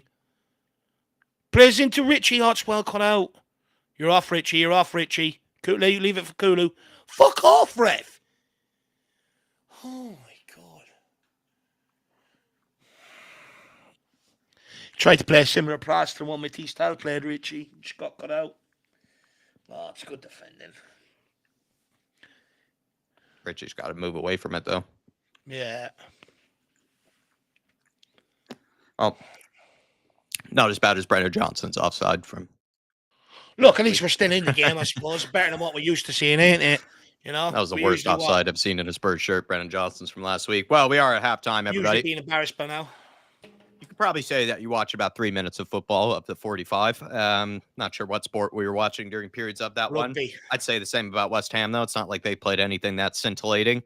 Both left-hand sides are being absolutely targeted and ripped apart. Jed Spence, Ben Davis, not looking too hot in their cases. I'd also say, the left side of ours is going forward has been all right. Matisse Tell has been bright. He's showed things. He has a bit of quality in possession. Yeah. He's not giving it away nearly as often. He's probably been our most creative player as well. That's about it, to be honest. I think Dave made a nice shout for Basuma. He's been okay defensively in this game, but really, like this game, I mean, there's just been a real lack of quality, real lack of, in any ways, it doesn't even feel like it's a London derby, to be perfectly honest. It's been more diving and flopping and theatrics, from both, not really ours. I wouldn't say we've done that much diving or anything, but really it's just been mostly throw-ins and players just diving on the floor, really, for 45 minutes. Look, it's been an abysmal game of football. Absolutely abysmal. We've shown the only quality that we've really shown has been true Matisse Tal. But again, expecting a 19-year-old to win you the game is unrealistic. You need other people to come to the floor. Basuma's mopped up well in midfield and done a few nice things. Apart from that, everyone else has just been so average and bang shit, to be honest with you. Richie, had a good chance. I don't know why he doesn't take a touch and do what Bowen does and go low, put slots that home. Apart from that, Wilson Oldenburg took his goal well, but what has he offered? Absolutely nothing. Archie Gray has had nothing to do. Danzo and Davies are all over the shop there at centre back. Jed Spence is not having a great game at left back whatsoever. And then, Papa Matsar and Kulizeski in the midfield, not great whatsoever either. I mean, it's just, look, we may as well be watching rugby there for the last 45 minutes. All it's been is the ball's been out of play. But, referees, blowing his whistle every 10 seconds, but yet not dishing out the yellow cards, which I don't understand. If he wants this game to start flowing, he has to start fucking dishing out yellow cards. You keep letting them away with that, we'll see the exact same shit for the next 45. Reality is, what we're seeing is, in terms of West Ham, they're on the beach. Their season's over. Yeah. And in terms of Tottenham, our eggs are in the basket Thursday night. We've got bigger fish to fry, so to speak. So, that's exactly what we're seeing pan out on the football pitch. But I'll be honest, I'm disappointed in the likes of Sarr, Kulu, Spence, even Wilson Oldenburg to a degree. I know he scored, but he hasn't really offered a lot. It's a golden opportunity for some of these guys with some of the injuries to put their name in the ring for Thursday night.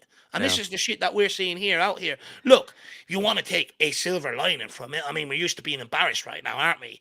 Some would argue that the manner of the performance has been embarrassed. But look, I suppose we're still in the game and we can still go and nick it, I suppose. Let's wait and see what we do. But just from a Tottenham, honestly, I couldn't care about West Ham. I know they've never had really great quality for years.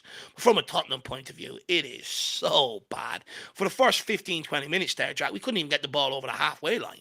You know what I mean? It's absolutely pathetic. It's embarrassing. And again, I just question the motivation of some of these squad players going through the motions. Honestly, it's like Matisse Tell is the only one that gets it. And there's an opportunity for him to play Thursday night, and he's trying to do what he can. Basuma as well. It's like they're the only two that get it. The rest of them are just fucking, walking around doing jack shit, and it pisses me off. It's like, who do you think you are? You want minutes at this football club. You want to try and play Thursday night. Take the minutes today. It's a derby game at the end of the day. Well, it doesn't really feel like a derby game, and that's from either team. I'll be perfectly honest. It's not been that great of football, but even the sort of intensity from both sides just really is lacking. I'll be perfectly frank. You take it though, I guess. In terms of we've said before, our expectations in the Premier League are almost like at the bottom basement. And luckily, I guess this week they haven't they haven't fallen below those bottom of the barrel expectations. I guess, Dave, there is still time for it to go either way. You'd like to think, Jack, the longer this game goes on, the more eye they have on a Thursday, right? Yeah, well, man, that's not a bad point, actually. But I'll be honest, I'm all right with, being 1-1 at halftime. My score prediction for this game was like a 2-1 Spurs or a 1-1. Of course, I don't predict losses, but I wasn't really expecting a whole lot. But I did have a sneaky feeling that maybe Spurs could get something from this game. And I think that's played out for the most part. But like we said there, It's not really, embarrassing though. not really been too much to rave about, not really been too much to praise. And it's just been pretty lackluster. And just, again, the word we'll just continue to use, a real lack of quality, I think, from both teams. And maybe probably West Ham have had, some decent attacks here and there, especially again down our left side. We had two chances I think we could have done a lot better with. Kulu had one of them. Richarlison had the other one as well. And perhaps we could find ourselves They 2-1 look up. the more West Ham likely could than also scoring. find themselves 2-1 up. So maybe it's fair on the balance of things. Well, I would 1-1. argue West Ham, I think, look more likely than scoring. They're passing the ball around better than what we are. Especially in our half. We get into their half, we can barely create anything. So for me, I do think they look more than likely. The more likelier team to go and score. The second half, we do have to up.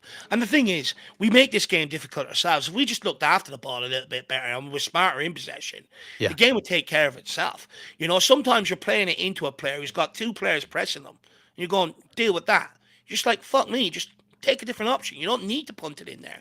Go a bit longer. Go into the central. Why are you giving it to a player that's coming towards the ball with two players coming toward? Honestly, and then we give it to him and go, oh, get out of that. And we wonder why we're seeing the shit that we see. It's not hard. Open the play up. Get them to run about a bit. Don't make it so easy for them to pick your pocket or get fouls in. Open the play up. Show a bit of fucking quality. Show a bit of class. Honestly, the passing coming out from the back is a disgrace. Midfield can't get hold of it. The only player that can actually get Yeah. hold of it on the pitch is Matisse Dell. He's the only player that can actually get control of it. Everyone else, they just cannot get hold of the ball. Honestly, from a Tottenham point of view, it's actually quite pathetic. To be honest, I'm pissed off with that half. But again, it's sort of a trade-off I have to make. But, if I want to get to Europa League final, I'm just disappointed with some of the levels of the fringe players. I would like to think they would have shown a bit more for this game. I'd agree. Woodsy Talks Football saying those Champions League games really made me realize that football is supposed to be magical, not painful. Ed Sweeting saying looks like a team that have never played together, a bit like an international friendly with some bad fouling mixed in there. I think that's actually not a bad comparison, really. Sean Maddox saying our midfield has been non-existent and a lot of the players should be offering definitely a lot more. Alan Leslie saying Ben Davies is having a mare so far. Just a harmless potato saying we are better than I expected. I guess if you're going again off the bottom basement level expectations, Spurs have probably been right there in terms of, our below barrel expectations, but really hasn't been that great. Q7 saying Tell has a clear positive attacking intent. Let's not make out that he's done very much, just stands out in a bunch of poor performing players. I'd give him a bit more credit, but I did say, like, listen, it's not saying a whole lot. Not like I'm gonna absolutely rave about, his performance, but when we've been saying a lack of quality, in the side or in the play, I don't feel like he's contributed to that lack of quality. I think he's just been slight better than the rest, but it's not saying a whole lot. It's not like it's deserving, of a All the ton of moments praise. in the half have come through him. Yeah. All of our good moments have come through him. It was him that pressed and played that ball for Wilson Odegaard to score. And people go, oh, but that's an easy ball. How many times have we fucked that up this season? You know what I mean? It was him that done that back heel to set Jed Spence away to be able to get the cross in the box for Richarlison to shoot. It was Matisse Tell that played that ball in behind for Richarlison, where he should have done what Bowen done instead of putting it across the goal. So the bright sparks from Tottenham have come down his side, but this is the problem. You can't expect a 19-year-old to do fucking everything. At some point, Wilson Odegaard has to be able to. Like, one thing that's annoying me with Wilson Odegaard, okay, some of the ball is long going towards him. And yeah, he's a small guy, but at least go and compete for the ball. Where do these footballers get off now? Just standing there and letting their player just head it back up the field. Go and fucking compete. Try and put him off. I'm not seeing enough from him today in terms of, look, that right-hand side, we've barely gone down it. It's not good enough. We're so easy to read right now. Just go down that left-hand side. It can't all be on Matisse Dell. Richarlison has to do something. Odegaard has to do something. Fucking Kulu needs to grab the game by the scruff of the neck, put his hands down and pounce, realise that he's got fucking bollocks, and find them, and start going out there and performing. Even there for a moment, he done well to win the ball, and then you're just like, okay, just put that across. He's tripping over himself. Honestly, I wouldn't even see that in Circus du Soleil. Do you know what I mean? It's embarrassing. It's not good enough. Jerome with the super chat. Ben Davis is the worst defender I've ever seen. how did he just went to sleep and let Bowen through? Listen, man, like I've made this criticism of him in a couple of games now, and I'd say since the new contract extension, not seeing a whole lot, to be, that confident in with Ben Davis in the future. I'd agree with Dave's original conspiracy that, the moment that the contract was in doubt, the moment that maybe his future is in doubt with Spurs, all of a sudden, the performances became a whole lot better. But now he's gone back to Ben Davis normal proceedings. And I said this in the Liverpool game. I've said this in other games. Even last season, I mentioned this with Ben Davis. He does not rate himself when it comes to being able to catch up to a player. And so when he plays that, offside trap, he's not really willing to do it because he knows that if they do time the run, he doesn't have the pace of Van de Ven or Romero or Danzo or others really to track back and, be able to catch up to the player. So he ends up cheating a little bit where he continues to drop and drop and drop and never tries to catch them on that offside trap or with that high line. But then the more, disgraceful part is he does see Bowen make the run beyond him. Like you then just have to go with him. Even if you end up breaking the line there, he already did break the line.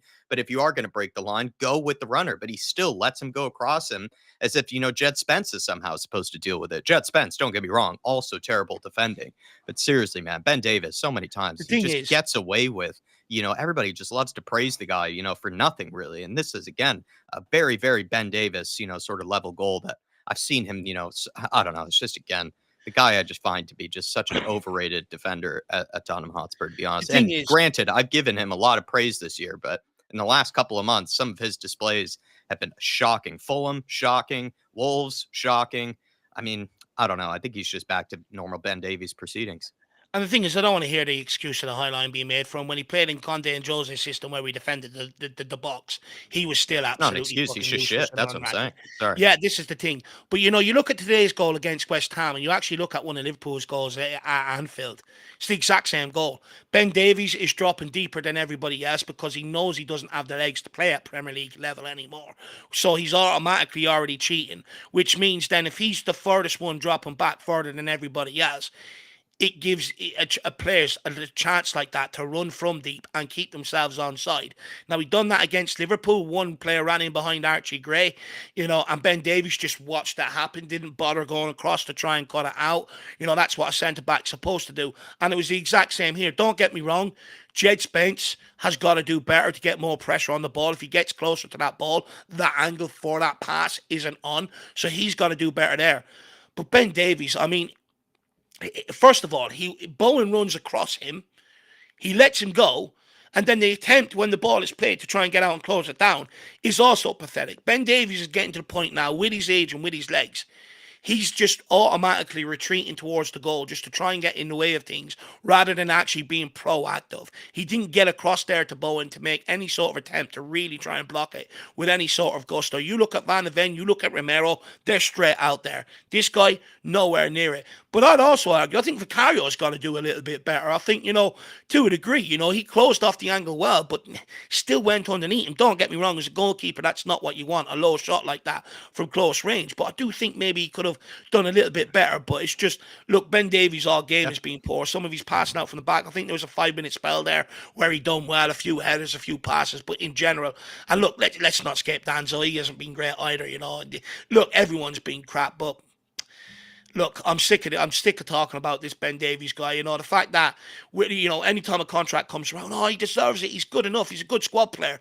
But these are the games we need him, and he On never 80 really grand a week. steps up.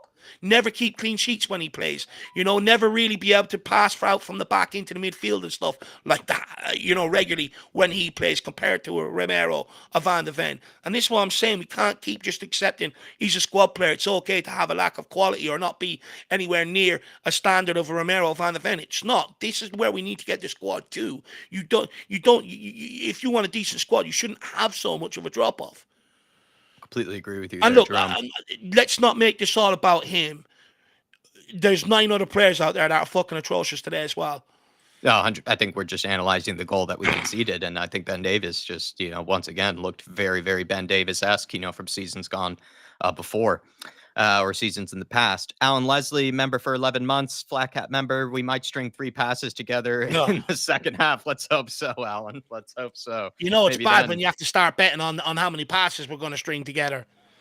you would say, though, there were 2 chances, Alan. Not saying that we should have buried both of them, but For Charlison, when he had that ball played into him, did he really need I agree with Dave. Did he really need to fire it back across? He could have gone for a shot there, and similar moment that, Jared Bowen had, could have done a lot better with that. And then you'd also say Kulusevski, at one stage, like, man, he did so well to get into the penalty area, and then for some reason, he took 10 years to get his feet sorted and then still Mm, didn't play across. It was weird, very, very weird. Shemtan, mm. member for a year. Big up to you, Shemtan. Thank you so much, my friend. I feel like it's been a longer than a year. And he's saying we seriously need an energy boost. Come on, you Spurs. Yeah. It's going to come from somebody. You hope, but I agree with Dave. Like the more that each minute passes by, the more they're probably going to be thinking about Thursday. So we're just going to need someone to step up with a bit of quality and see if they can kind of win the game for But us this here, is Shemtan. This is where Ange needs to be smart, though, because there's no point in bringing on other players that are going to play Thursday. Use the likes of your Moore, your Ajayi. See if you, because they're going to come on with a point to prove, right? They want to put their eye in for next season. So use a player like that with a point to prove. There's no point in bringing on players that are going to play Thursday because they're going to go through the motions and pull out challenges because they want to get hurt. So you may as well go with your Moore and Ajayi. And I think this is where Postecoglou needs to be clever. And by the way, big up my dad. He also agrees with me to a certain extent that Poro's got to do better. He says Poro's got to do better. They're very poor. Look, Poro's not on I the think, pitch. or not Poro, sorry, Vicario. Yeah, I think my dad will agree with me. As a yeah. striker, I think it's a smart finish by Bowen. Like, he's read the goalkeeper situation. Last thing Vicario wants it there is low. Like that. But at the end of the day, I do agree with him. He's probably going to Yeah. make himself a little bit bigger. Thank you guys so much for the support. Really appreciate you guys being with us at halftime. By the way, do take a look at the top of the chat. Exclusive NordVPN deal. Take a look at it. You get yourself a 2-year plan, get 30-day money back guarantee. If you get yourself a 2-year plan, you get 4 extra months free. When you travel, you definitely need a VPN because that way you can be able to watch any of the shows that you might be into. Or if you want to be able to watch, your Spurs and you don't have to worry about picking up a new subscription while you're only there for like a week or something like that. It's good to have a VPN for plenty of reasons. Also, as well, if you are traveling, you end up being on public Wi-Fi's in the airport, train stations, that sort of thing.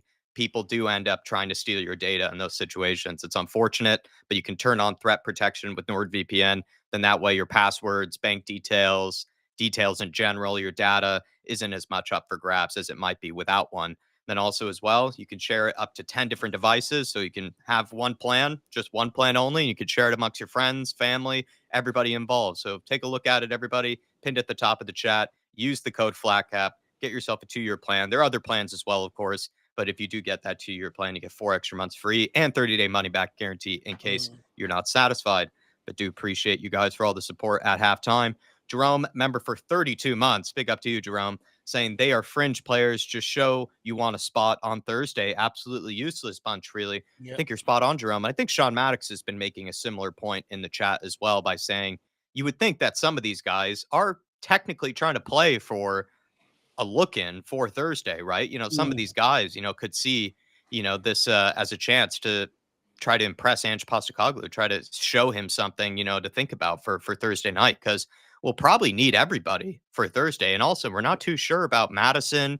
We're not too sure about Solanke. Maybe these guys, are feeling a bit of a knock. Also, the likes of Sonny, too. Some of these guys should think about, this is an opportunity to give something for Ange to think about. And we brought this up in the very beginning.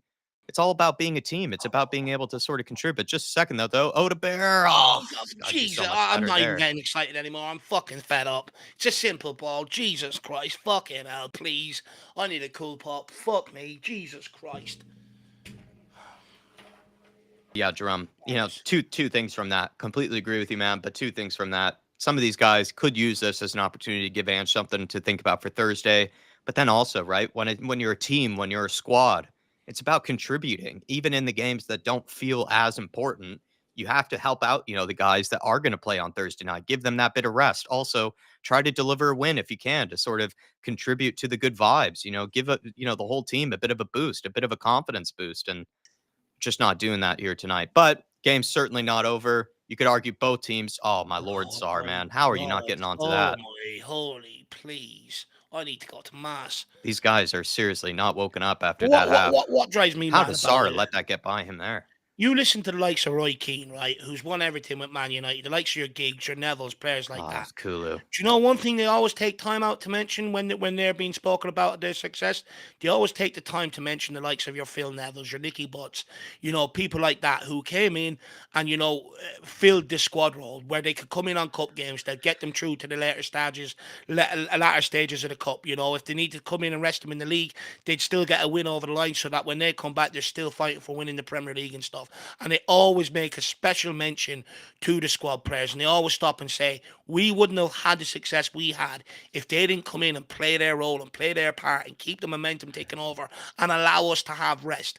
We wouldn't have won what we won. So they always go out the way to say it. And that's that there. If Roy Keane can show a level of respect to them players, and he hates fucking everybody, it goes to show how important your squad is, right? That's a great point, Dave. Really poor moments from everyone there, though. Matisse Tell. Oh, Jet Spence, can you get onto this? Does well to fight off to Just get Debo. him. He doesn't want it. Roll it around him, son. Meg him. No, he Gets gets bullied bullied. there. Well done, Tell. Matisse.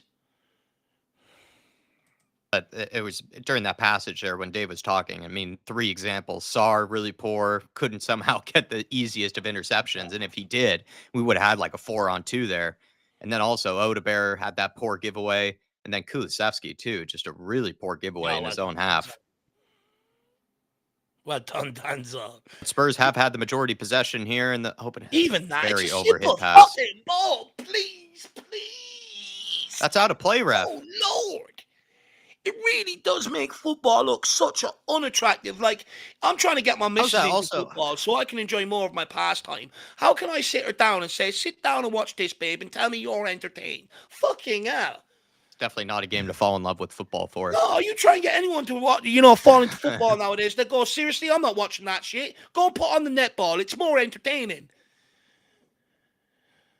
Jet Spence, very poor pass there. There we go. Get the pressure on. Come on, Kulu. Show him. You're 6'4". You're a Viking.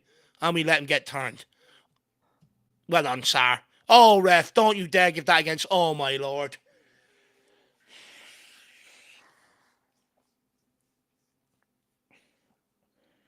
Pretty sure there's easier way to spend Sundays.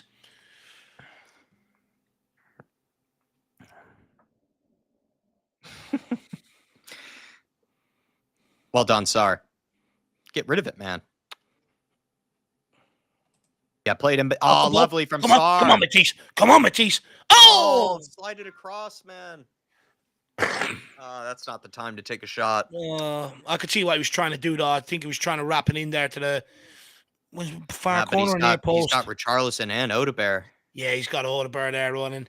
But still, though, it's bright from Matisse Tal. Again, he's the only one that seems to be trying to provide something. At least he's providing a spark. Now I've got the hiccups.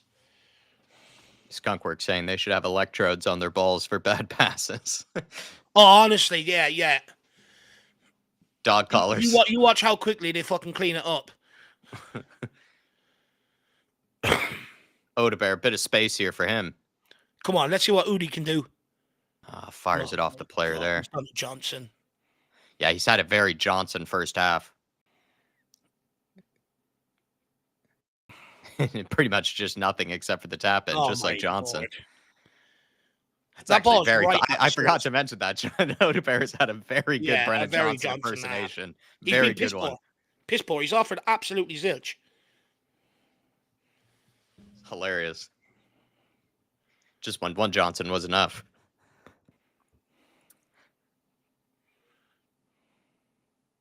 Please, no, not back to him.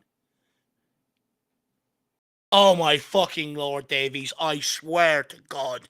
Who's he even seeing there? He's literally gone, oh, there's a West Ham player. Let's pass it to him. Oh shit, I forgot who I'm fucking paying for. Jesus, Davies, please. It's a simple ball. Honestly, I think my neighbours think I'm giving out to myself half the time. Oh, Lord. Come on, Richie. Come on, Rich. Oh, fucking hell, Rich, please. Banger. Another one. Come out to it. Thank you, Basuma. Oh, come on, Richie. Move your ass. Nice to see Kulu put in a sprint as well. Yeah, it would. It's Just ball in behind. doing his best Brendan Oh, Johnson well done, Greg. impersonation on Don't the you dare, press. ref. He's dived. Oh, my God. If we were playing rugby, that'd be a great kick.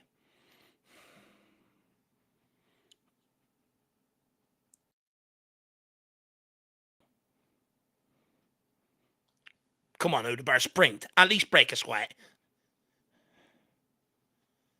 Get after it, Richie.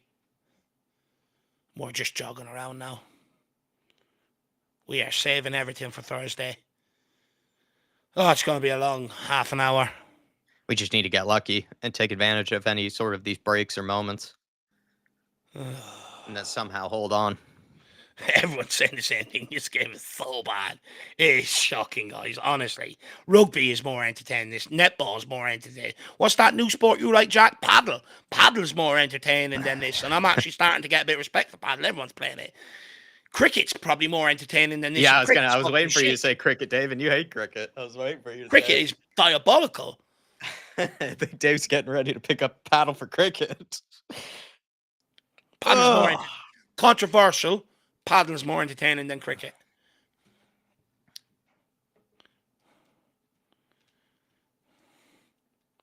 My 5-mile run would be more entertaining to watch. Almost feel like I need to punish myself with a 5-mile run after watching this.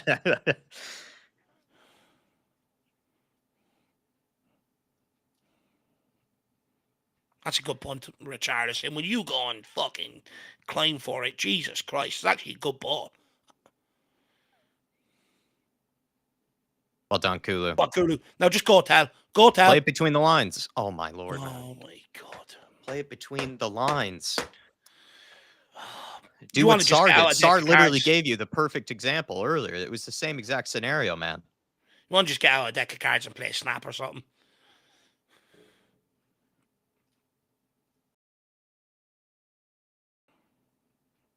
Well Oh, done, good ball. Spence. Hold that, Richie. Ref. Thank you.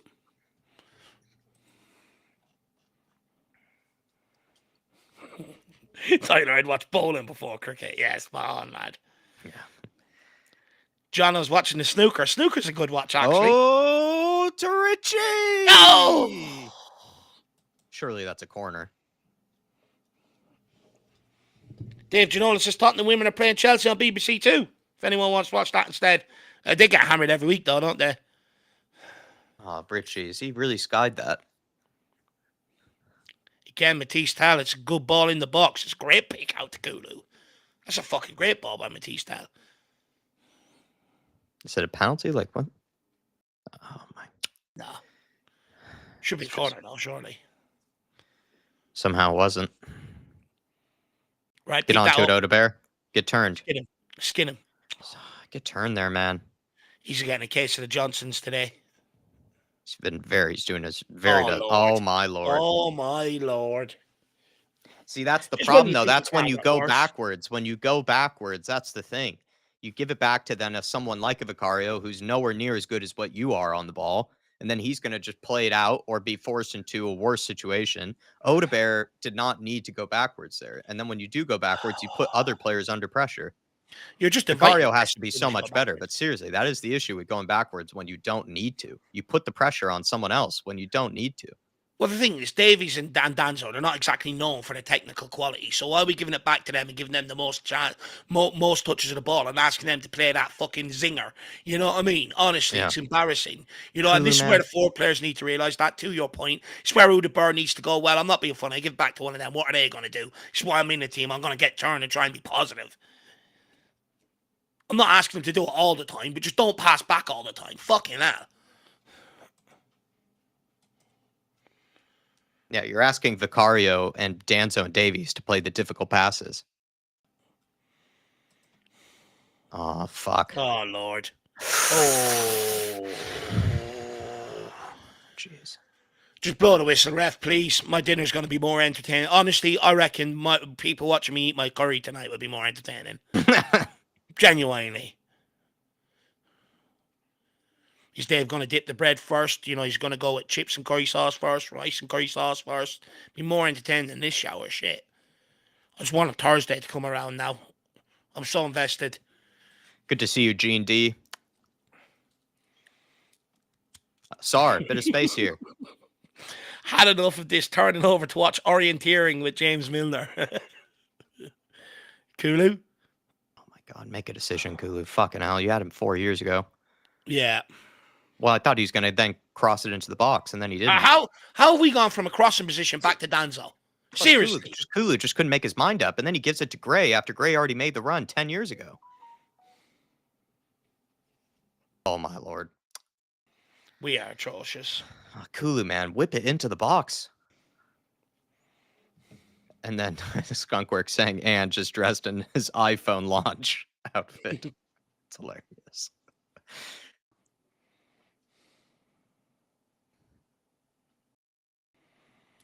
Come on, we just need one moment of quality. That's all we need.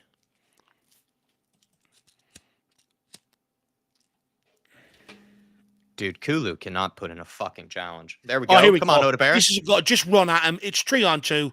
Good ball. Let's go, Tal. Come on, Matisse. Now come on, Matisse. Take on your man here. Well done. Good ball onto Spence. Jedi. Spence across. Oh, he's just pulled it behind Richie. He was never, ever going to get there.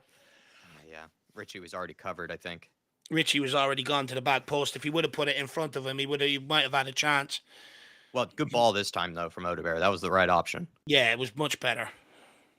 And well done from Matisse Tell here. Cuts inside. He leaves all that space down for Spence. He makes him beautiful. Maybe could have Richarlison seen that and got across his man. Yeah, I don't know if Richie made the best run. I don't think he made the best run, to be honest. I think he's got to come, like you say, Dave, maybe come back across the box. I would have went mad at Slanky for not going across his man there, to be fair. Or, yeah, you're saying come towards the ball there. Yeah, it's sort of like, you know it's going to be difficult for Spence to find you there, especially with the centre-back there. If he's there, you could almost just got to go and get in front of him. Yeah, I'd agree. Come on. Come on, Matisse. Put a little French spin on this one. Come on, Richie. It's what you're made for. You're made for these sort of balls. Oh, good ball. Biss, come on. Oh, fucking God. Dude, Basuma, the amount of chances he's had to score the past 2 games. Bodo Glimt, he should have scored when you think about it against Bodo. He had so many good chances to fire it on target, and he never Honestly, anytime he shoots, I feel like getting a fucking diving squad onto the River Thames to go and fish the balls out. It's embarrassing. Look at this one. Way, fuck me, Jesus Christ. There's a reason. If he done that in Aussie rules, they'll go mad. It's like in golf where they have the net, for the driving range. There's a reason they have a net for people like Basuma. Or do you know what? They have such a wide driving range. If someone shanks it that bad, the net doesn't even catch it. Well done, sir. Kick him.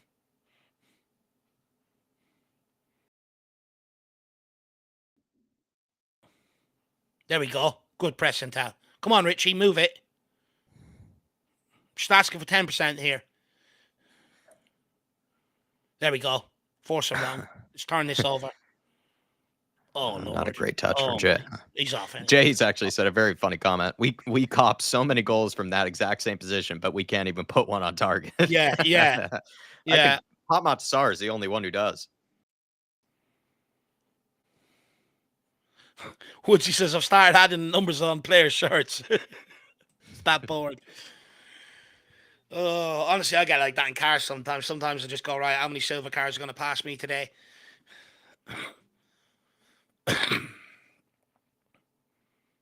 Well done, Sar. It's better. That's what you're in a team for, my guy. Right now, Richie, do your job. Just going to let Paqueta do that to you. Come on, son. Hell of a touch, though.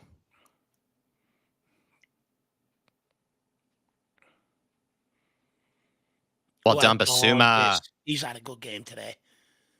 Again, I think he had Kulu there, or Kulu needs to show for it. Oh, Lord. Well done, Danzo. Gets away with it. You animal. Play it forward, bitch. You got to go forward. Just play it first time. Forward. First time, Basuma. Into Odebear, and let's move. There's no need to take a fucking touch. He's right there screaming at you for it. Can you not see him? Oh, we just don't need to take that free kick. We can just keep the fucking ball moving. Oh my gosh, that's brilliant from him. Sir! Come on now, ref. Can we get a yellow here? This is 4 or 5. He has taken a beating, Richarlison. He's been taking a beating. They just come into the back of him every single time. How many times has Killman done this? Referee gonna give him a yellow? It's like 4 or 5 times he's done this now. It's always him. Tyler saying Basuma's hit it out the stadium for the 5th time in 2 games. uh, Oh, then also Vim Fuego saying, Basuma, it's time we bring out the moon boots moniker. honestly, Revive it. if Seriously, it not keeps actually. if it goes like this into next season, I've got nicknames lined up. Don't worry. The moon boots one is definitely starting to fit fucking Basuma though. Concrete boots. Well, concrete boots sometimes, yeah. And then moon boots when it comes to shooting. Oh my god. Then we've got Well, space boots there. Dantel. Well, Well Dantel. done. Oh, Well done, Richie. Good layoff. Come on, chat. Oh, ref, are you? the moment we get going. Let's start chat. Let's start playing a game. Let's do something more entertaining. They're making it so hard. These lads, they really are. They're making football look so hard sometimes.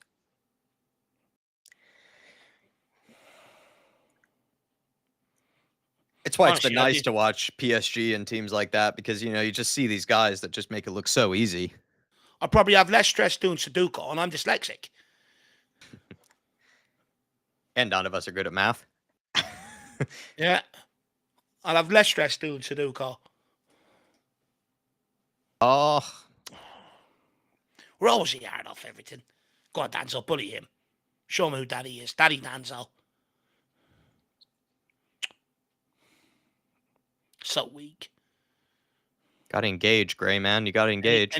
Anyone going to close him down? Gray was like giving him like 4 or 5 yards of space there. Wasn't even get closer. Wasn't even getting close to him. Didn't close down any angle.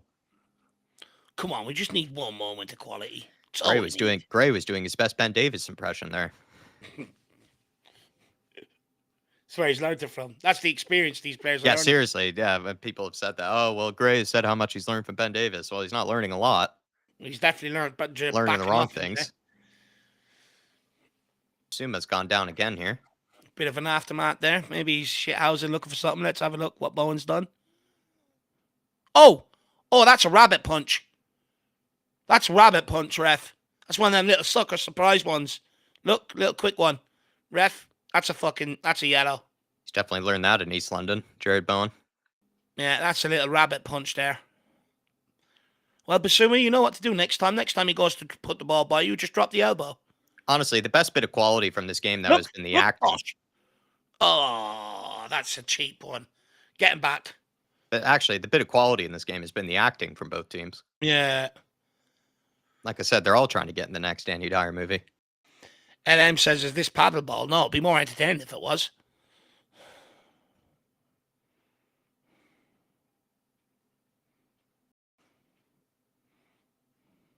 Oh, yes. Sir. Another one. Is that Killman again, Yeah, ref? seriously. How many times has Richarlison been brought down by Max Killman? It is. That's number 5 How many? Now. For the yellow cards he has given, Michael Oliver, for the yellow cards he has given, it's amazing he hasn't given some of these other guys a yellow yet. Woodsy, new game for you. Oh. Let's clock up and see how much Killman, how many more fouls he gets. Come on, Mikey. And I didn't know you had it in you. He's going out left, and I think Tal will go down the middle, and Richarlison's coming off, yeah. Tal will go through the middle. Mikey Moore will go out left. Or will Odeberg go out left with Mikey Moore on the right? Let's wait and see. Come on, Mikey. Come on, Mikey. Come on, now Mikey. we're chewing More. How do you like it? How do you like it? Now the more. entertainment's coming on. Come on, Mikey. Let's go. And I didn't know you had it in you. There we go, Mikey. Shawnee Maddox, got to be Anjin now. He's giving him plenty of time. Come on, Sean. Throw a little cheeky Anjin into the chat. I dare you. Eddie'd be all over Shawnee. Sean will look away. Sean will look away. Eddie'd be all over him. Eddie's taking a screenshot of the chat. His hand's right on the trigger. Oh, here we go. Oh, Jet spin. Oh, here we go. Come on. It's a great ball. Come on, Spanks. Get out of the burr. Oh, it's another underwhelming ball. Oh, he's going for the outside of the boot cross. It was a great layoff by Mikey Moore. Look at that. That's fucking beautiful. Into Spence's path. Straight away. Mikey Moore into the game. That's just a poor ball. Again, two players making the same run, though.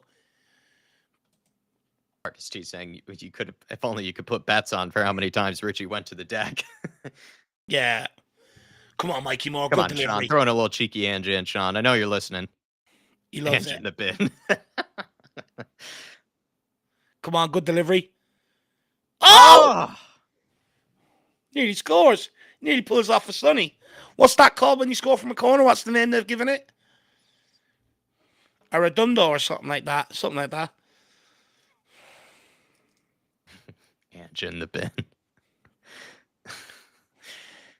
Sean, he says that as he's sitting there in his Ange Ball t-shirt. He's Ange Cup in the years with Ange Ball written on it.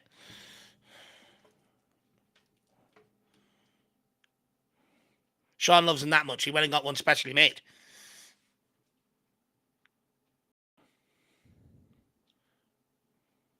Ref. Okay, ref. I mean, We're look, not I'm playing not rugby here. But that's assault. He's just bombarded over him. Yeah, that's, I mean, Give him a yellow. Fulkrug's had about 6 of them as well. And he lands on top of Davies as well. Fuck me. Double insult. Love to see Ben Davies just clip him around the head.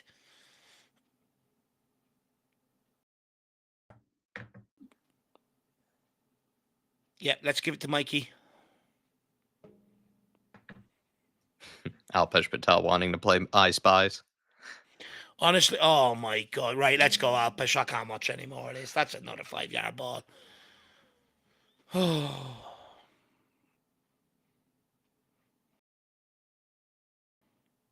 How many more players are we going to let Yeah, him how beat? many Spurs players did he just go by there? Jeez. Shocking. He's danced through Might have 4. skinned 4 Spurs players there. Johnny slander. Tyler says Ange Ball torture.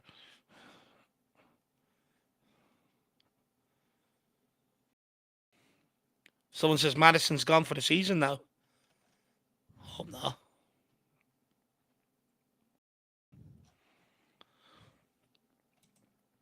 Well, if he is, that's us fucked.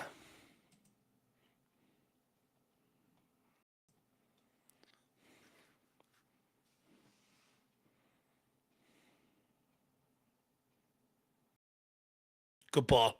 Mikey Moore holds it up. Gets turned. Come on, Mikey. What are we doing? There It's we a great go. ball on the overlap for Spence. Can he get there? Oh, it's good defending. No way is he giving that a free out. Surely not. There we go. Corner kick. Batiste Teller's going to take this one. Spurs players taking their time to get there. Well, they just want the game to end, don't they? They don't even want to be here. They want to be out in Norway, out in the Arctic Circle. They would rather be in the Be out Arctic eating Circle. torsk. Yeah, they want to be eating torsk. Here we go. This is... Oh, I thought I was going to go in.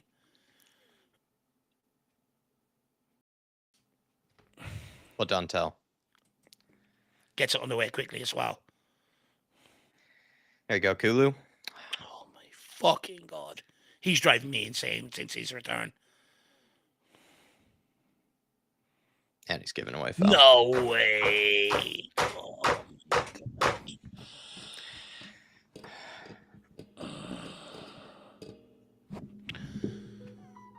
Oh, he's throwing himself to the floor, though. I mean, Rep, how many times do you need to fall for that Paqueta dive, man? He just dives every time. Well done, Odebear. Get there, Kulu. Aussie Ange. Ange knows what we need. We are in phase 2 of the rebuild. Just out of curiosity, could you tell me how many phases I'm to expect? You know, it'd be nice to know. You know, we're in phase 2, but how many more phases do we go through? 11, 12, 6? What's phase 3 as well, by the way?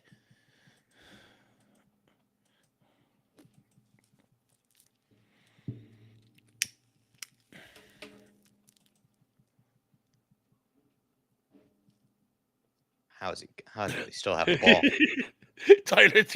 Tyler says phase 3 is relegation.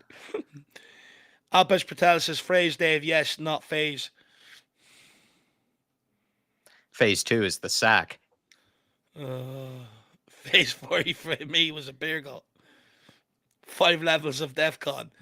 This is what I love about the chat. They just run wild with the most random comments.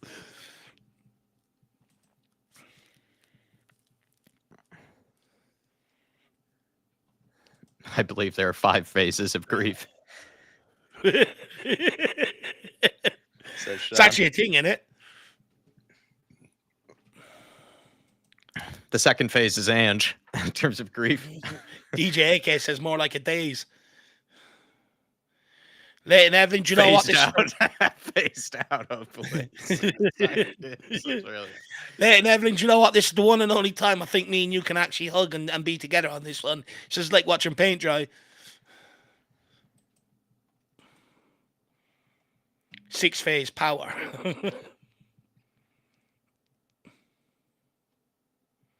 9 levels of hell, which is this. Well, we're only in stage 2, apparently, Drewzilla.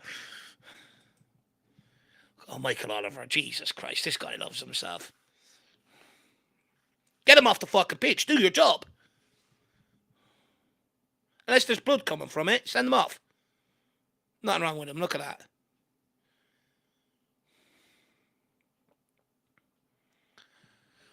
Oh, 15 more minutes left. It said it looked like Paquetá was crying. What's he crying for? Tarzan, I'm phasing out.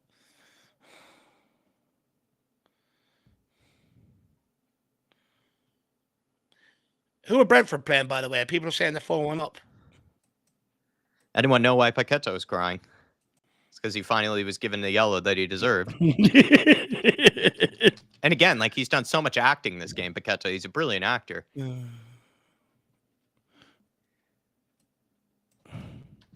Mikey Sauce.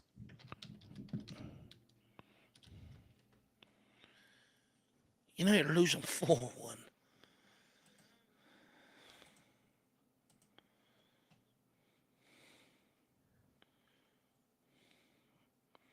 Aussie Dude says support our manager. Well, I mean, we're still here, aren't we? Like, honestly, this whole notion of support, like, we've lost 20-odd games. We're still here. How's that not supporting? Don't get it.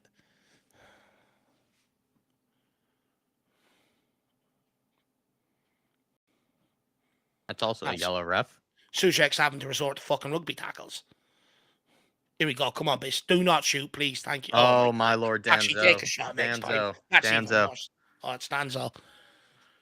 They got to change their boots up because the screen's blurry, so I'm just looking at them by the boots. They're both wearing yellow. Ah, damn. That was shocking.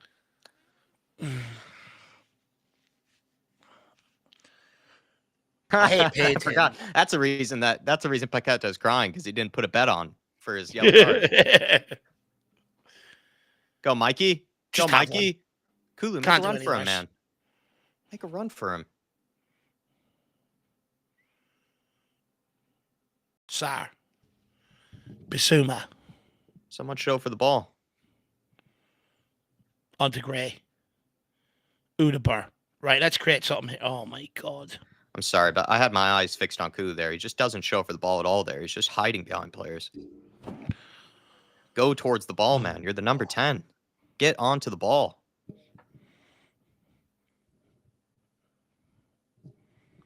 West Ham making 3 subs here. That's hilarious, though. Paquetá was crying because he put a bet on for the card.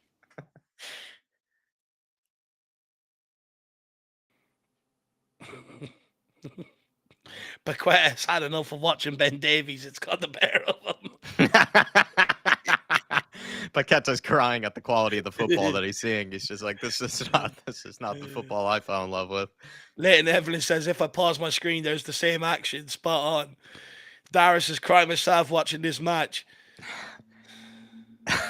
That's so funny, Skunkworth. Paquetá has had enough of watching Ben Davies.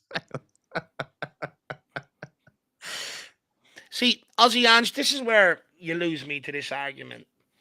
He says, remember winning in the Premier League? Like, isn't this one of those like trolls? Like, I feel like there's these trolls that like just spam. Yeah, maybe, but like it just, Pep Guardiola didn't win the Premier League this year. Does that make him a bad manager? No, but look what the fucking guy has won in his career. I mean, like, you can't just neglect. It's delusional. Anyway, I'm not engaging. It's not. Yeah, I think it's one of those trolls that just spams. Honestly, it's not the day for it. Just enjoy the rest of the game. Go and have dinner. I think they're just these Ange fans that you don't need to do this today. Pay off these trolls just to copy and paste the same trope. Great.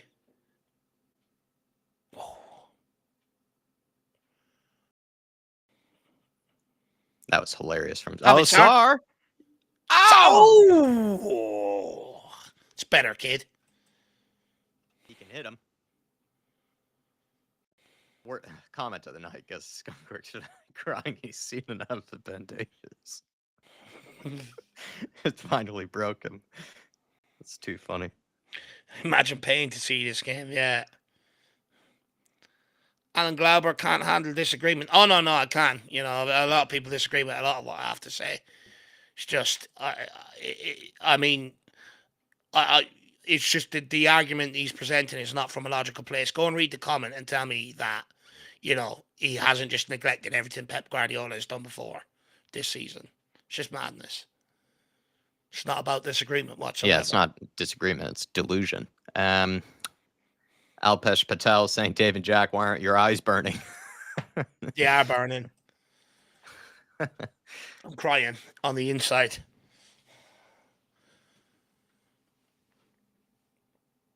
Paqueta realized who he was playing for, says DJ AK.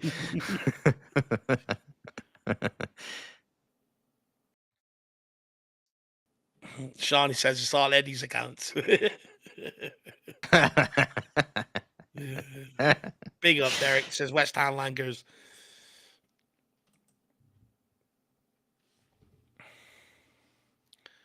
Evan Ferguson on. You know that fucker's going to score just to piss me off.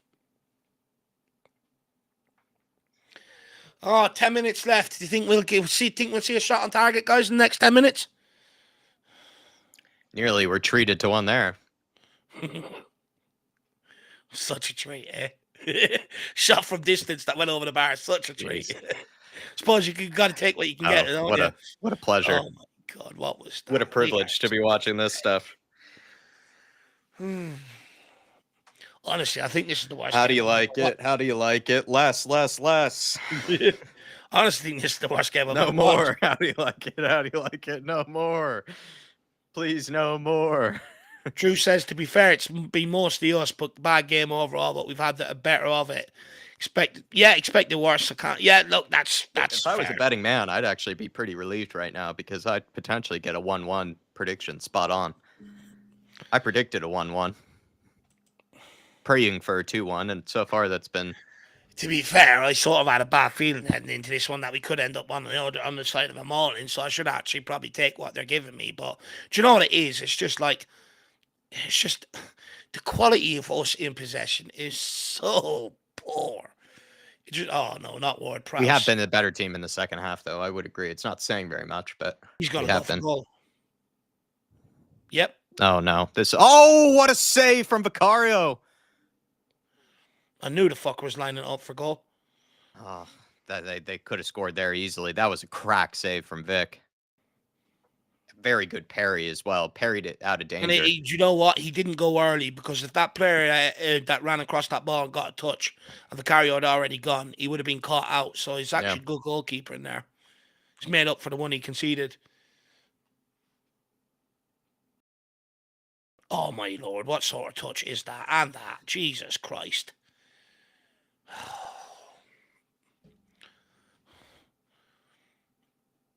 Honestly, touch of a young lad feeling titty for the first time. It's embarrassing.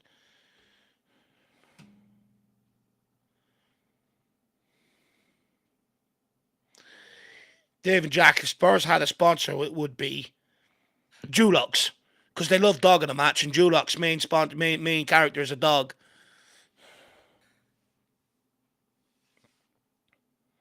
Specsavers, actually. You don't want to watch this game, come to Specsavers. Get your eyesight sorted.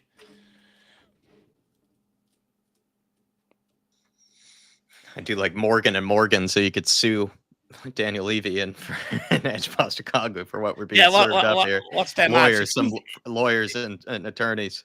Yeah, what's their majesty on TV? If you've been a victim of. Yeah, exactly. If you've been a victim of terrorist football. We can help you with a no-win, no-fee. No, it'd probably be Advil or Tylenol. Tylenol. Yeah, Panadol, yeah. Yeah, like Bayer, aspirin. Prozac. Morphine. Prozac. That's amazing. Xanax. It's a bit strong. Sometimes it's needed watching Tottenham Hotspur. Honestly, I've seen the ball bouncing around that much. It feels like I'm watching a circus act. Someone trying to practice the juggle.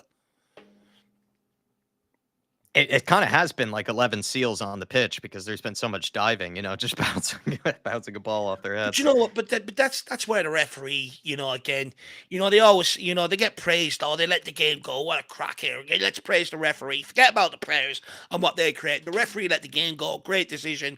He done a great job today. But then it's games like this where he knows it's a derby game. The fouls are coming. I'm not being funny, but in order to stop so many of them and the way they're coming, within the first 15, 20 minutes, you got to set the tone and send out yellow cards. Let the game flow a bit. He's done a shit job today, Michael Oliver. He's twat. Yeah, I know. There have been so many fouls by certain players, and he hasn't given them a yellow. Would you have taken a draw before the game? Yeah. Well, because to be honest with you, it's better than him being embarrassed. I probably would have, but still, I think we're just I'm making. I not think we're raging. just Like, making don't get fun me of the wrong. Like I quality. I said, think we're just making fun. I think yeah, it's more just lighthearted banter, like really. I think it's I'm just not more banter raging, towards the raging. quality of the game. I don't think we're really that enraged by it. I'm raging at the quality. Like, don't get me wrong. My eggs are on Thursday's basket. Like, we better win, but it's just honestly like even a game like this. I can understand us not wanting to go and do all the press and conserve energy, but that's where you just need to be better in possession. Then keep the ball, so you don't have to fucking run after it. How about that? Logic.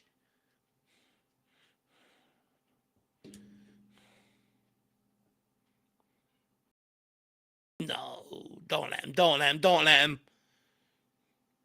Well done, Spence. Good decision. Why so few subs? I think. Look, to be honest, I think he's just trying to you know, keep everybody on the bench. That will be playing Thursday. Don't think he wants to give them runs out, especially with the way West Ham are tackling us. Don't want to get any more injuries. If we're already missing Madison and Solanke and Bergval, it's already going to be an uphill task. West Ham fans have had enough. They're going off to watch the javelin at the Olympic Stadium.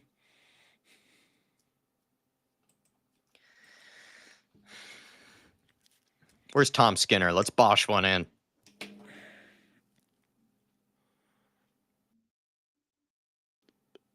Oh no! The moment I say that, please, Kulu, put in a chat. Oh my god! So many times what I've needed Kulu to put in a tackle, he just doesn't.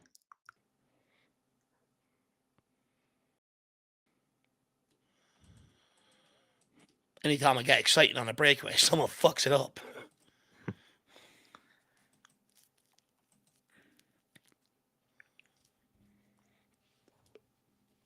West Ham are happy with the point. They're playing for the point. They got to play for a win, surely. Like, this is their cup No, they're final. happy with it. Look at them. Passing it around the back. A few minutes to go. No intention to go forward. They're buzzing with this. Jeez. I mean, I think we should be more buzzing at the end of the day, as much as our football has not really been great.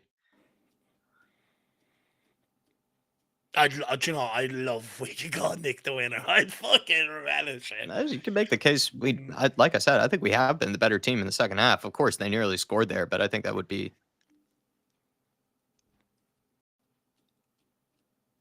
Mavropanos-san. We could take advantage of this guy.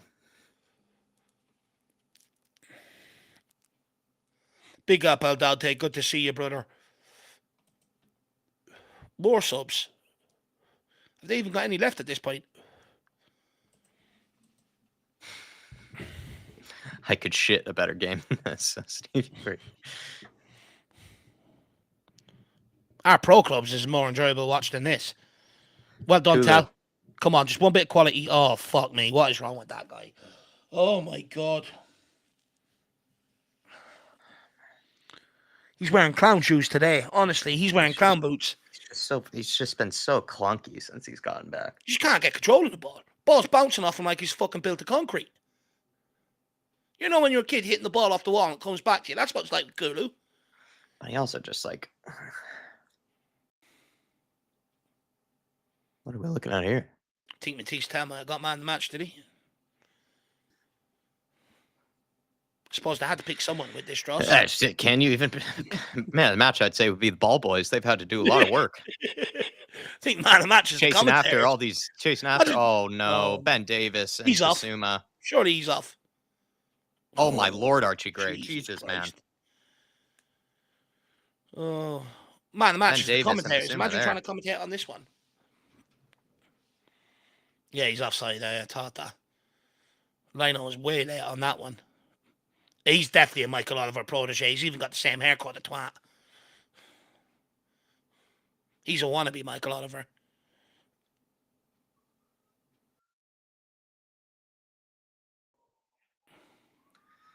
Well, there's the Guardia here to arrest Spurs.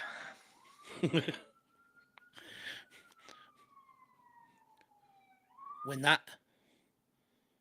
Well done, Mikey.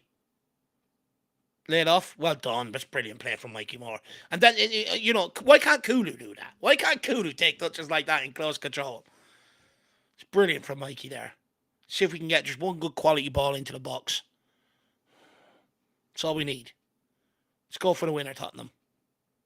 Spence. Yes. Releases in Mikey Moore. Yes. Oh. It's gone out of play, has it? Yeah. Oh.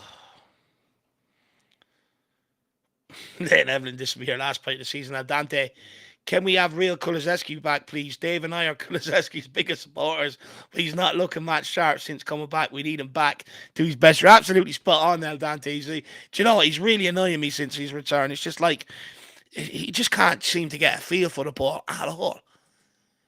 I think my issue is it's not. I mean, in possession, yeah, he's been just a minute here. In possession, he's been shot. Oh, jeez. Oh.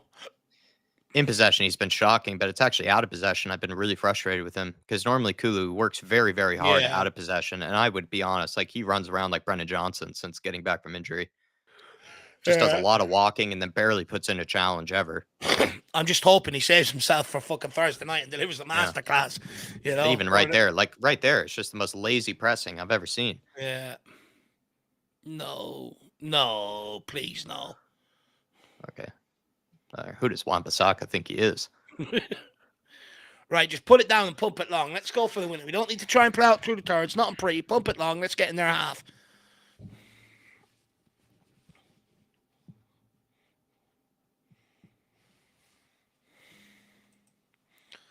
Oh, the torture's nearly over, everyone. It's nearly over. El Dante says, I'm wondering if he's still carrying an injury. I think he is. Like, that's why I'm trying to give him a break. Like, rest. I totally agree with the rustiness, but it's just, like I'm saying, out of possession. That's where he's just pissing me off. Maybe not carrying the injury, but maybe just rush back too soon. That's a big problem at Tottenham, you know. When we get players injured, we almost so heavily reliant on them coming back that as soon as they're back, like 20, 30% fit, we play them rather than go, no, do you know what, take an extra couple of weeks and make sure you get up to speed. How shit is Graham Potter if he can't beat us? I mean, yeah, seriously. Was he not the next fucking Alex Ferguson, though, at one stage? Well, a lot of, yeah, he's... Kudos. See, not one of these runs again. And again, Kulu doesn't get in a challenge there. He had like a 20-yard head start on Kudos. Don't let them score now. Oh, fuck. Odebear. Ward-Prowse. It's made for it, isn't it? Odebear, man. Please, you can't give away free kick there at this stage of the game. Oh, it's made for Ward-Prowse, and he's going to take 3 minutes to set this one up as well.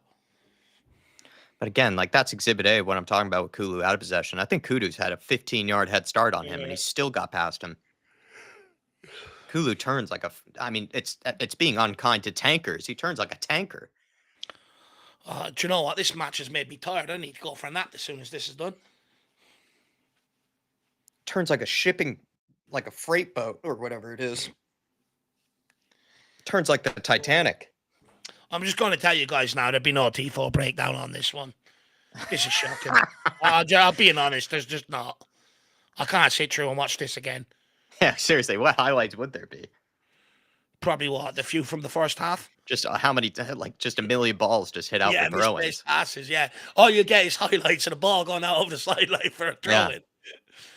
Oh, please, Ward-Prowse, please don't have your boots on today. Please just send this one straight down to fucking Fulham. This better not go in.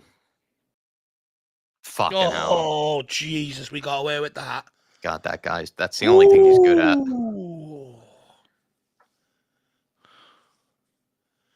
Right, let's pump it long.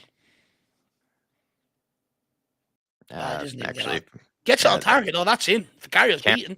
Oh, yeah, 100%. Please. Oh, 4. Yeah, 4 minutes added on. Nearly done, thank God.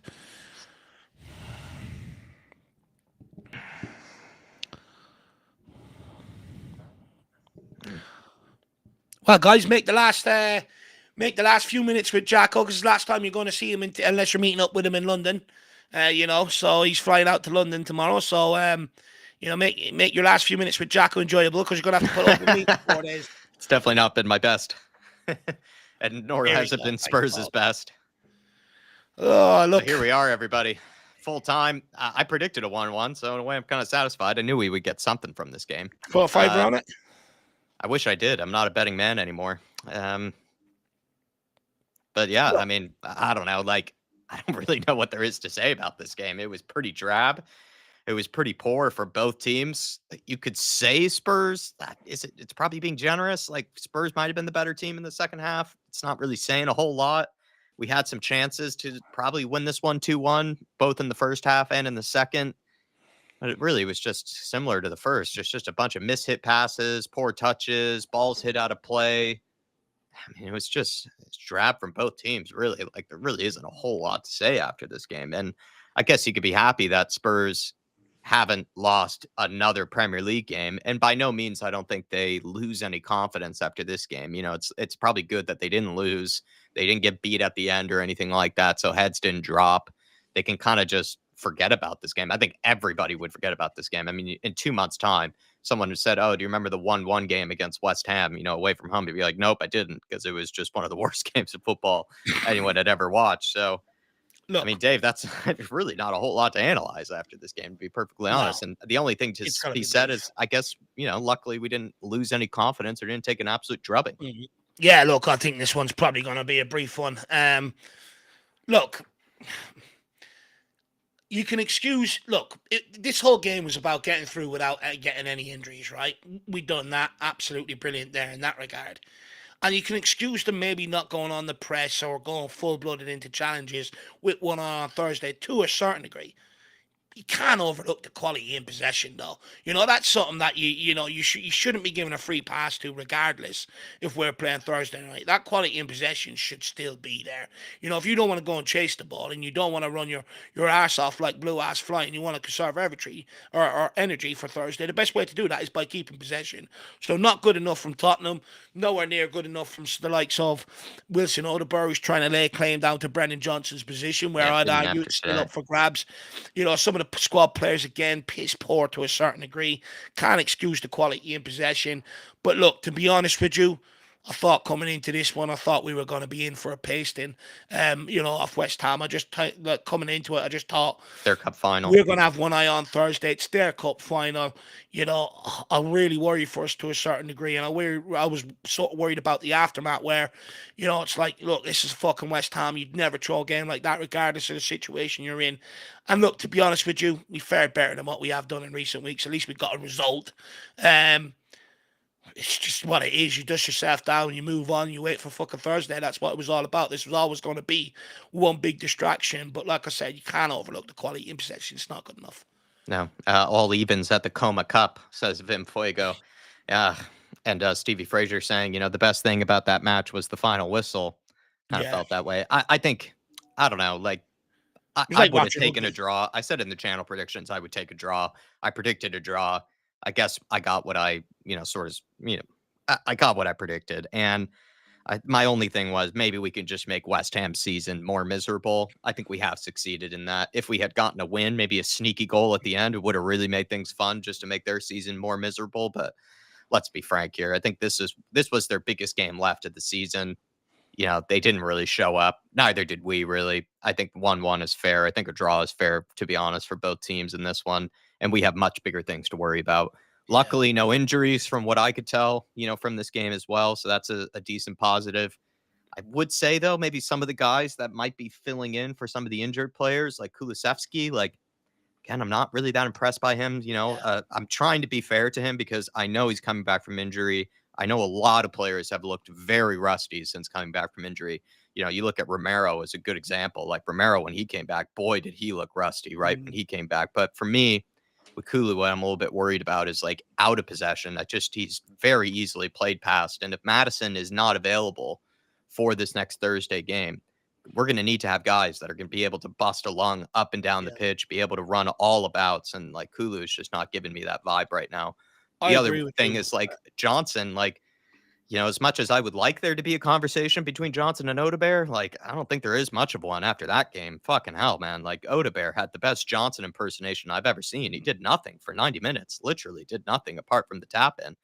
Richarlison, It he is did what it all is for right. I'd him. say he did all right, but it wasn't really too inspiring from him. Matisse Tell was probably the best of a bad bunch, but he kind of faded in this game, you would say. He didn't really do a whole lot. That being said, like, there's only so much you can do. It's not like you can pass it to yourself, really, Mm, in a game. It's not like he's the one that can do all the moves and do all the triangles. He needs other people to be able to play him in. There were times when he made a run and then people weren't even able to slide him through. So I don't know. Like, what's kind of concerning is some of these guys who played tonight might have to play in this next Thursday's Well, game.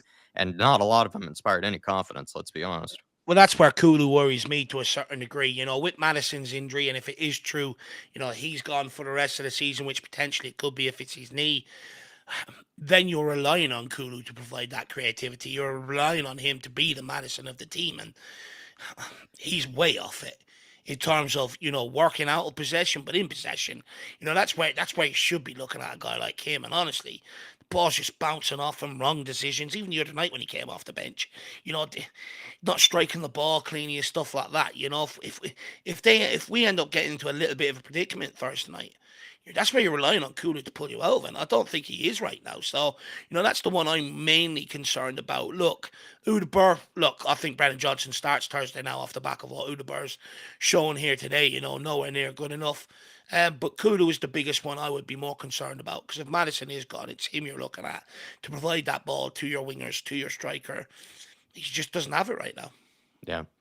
Um, Sean Maddox saying no major injuries and no loss, just need to get it done Thursday. As well as there's some other good comments there. Q7 saying only positive is that we didn't lose, just two poor teams. Mm, Completely agree with that.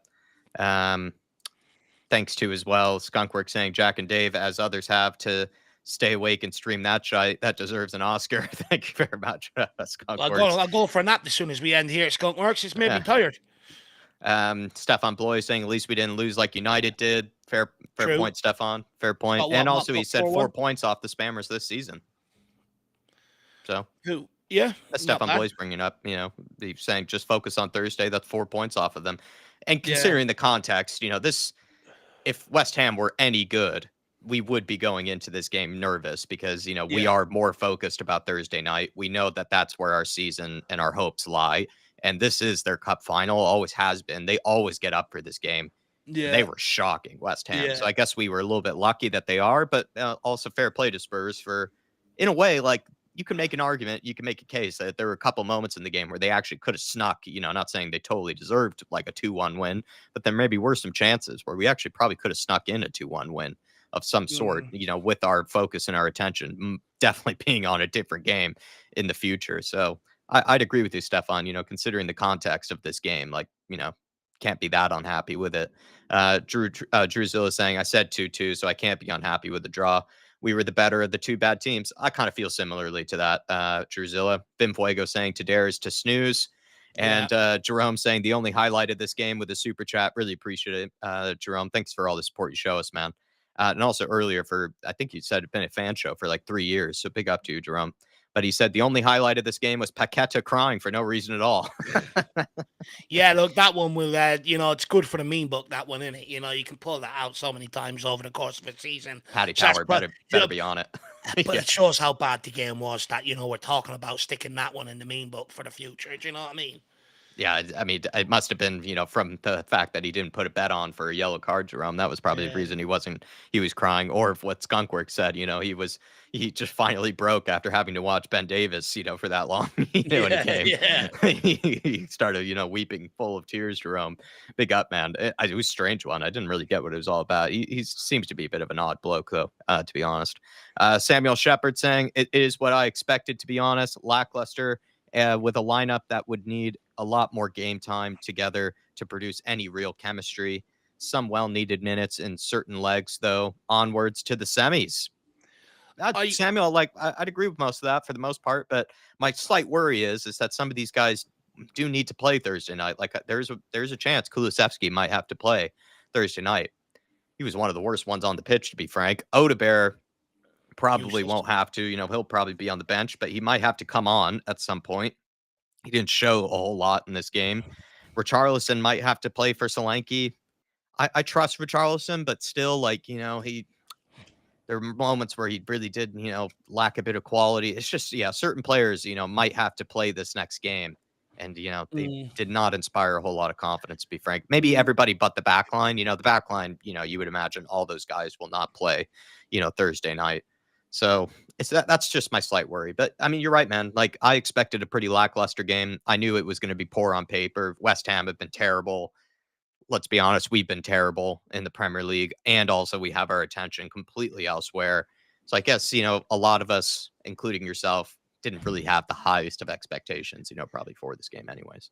Do you know what it is though? I do feel conflicted because yeah, look. Everyone expected it to be a lackluster performance from Tottenham today, but I'm not angry over it. And I mean, the fact that I'm not angry over it just shows how resigned I am to watching it now, how much it happens. And I don't think that is a good place to be in. It's certainly not a place we can be in next season. We should be angry at games like this. If we're a top club with serious ambition, we should be looking to compete on all four fronts. You can't be picking and choosing what competitions we want to perform in. That is a small club mentality and that is a weak club mentality to a degree. But I also take the point with what's gone on this season. You are where you are and you've got to adjust accordingly. So, I sort of agree with that. Look, I'll take it. But I'm not over the moon now we've got a result or anything like that. I'm still unhappy with the manner of the performance, the lack of quality, and stuff like that. Where I slightly disagree with Samuel is, that we have to give them loads of game time to find some chemistry. I don't agree with that assertion to a certain degree because the reason why is because these guys train week in, week out. They'll be doing And we're at ball the end of drills. the season. Yeah, they'd be doing ball drills, playing the ball, passing the ball to each other and stuff like that, So I don't really give them a free pass in terms of that. I can even give them a free pass for maybe the first 45 to a certain degree. And that's me being very, very generous. Usually I'd only give them 15, 20.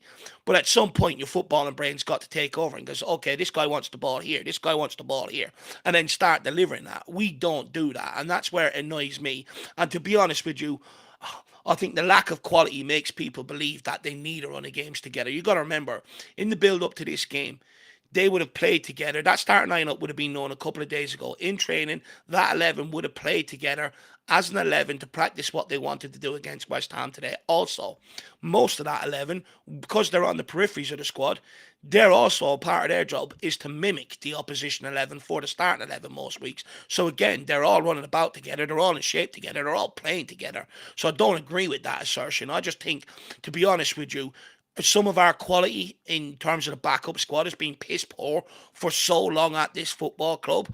We're almost beaten into the way realms of thinking that, or what can you expect a squad that's put together like that out there? At the end of the day, they're squad players. And the way I look at it is it's actually on them to prove why they should be in that starting 11.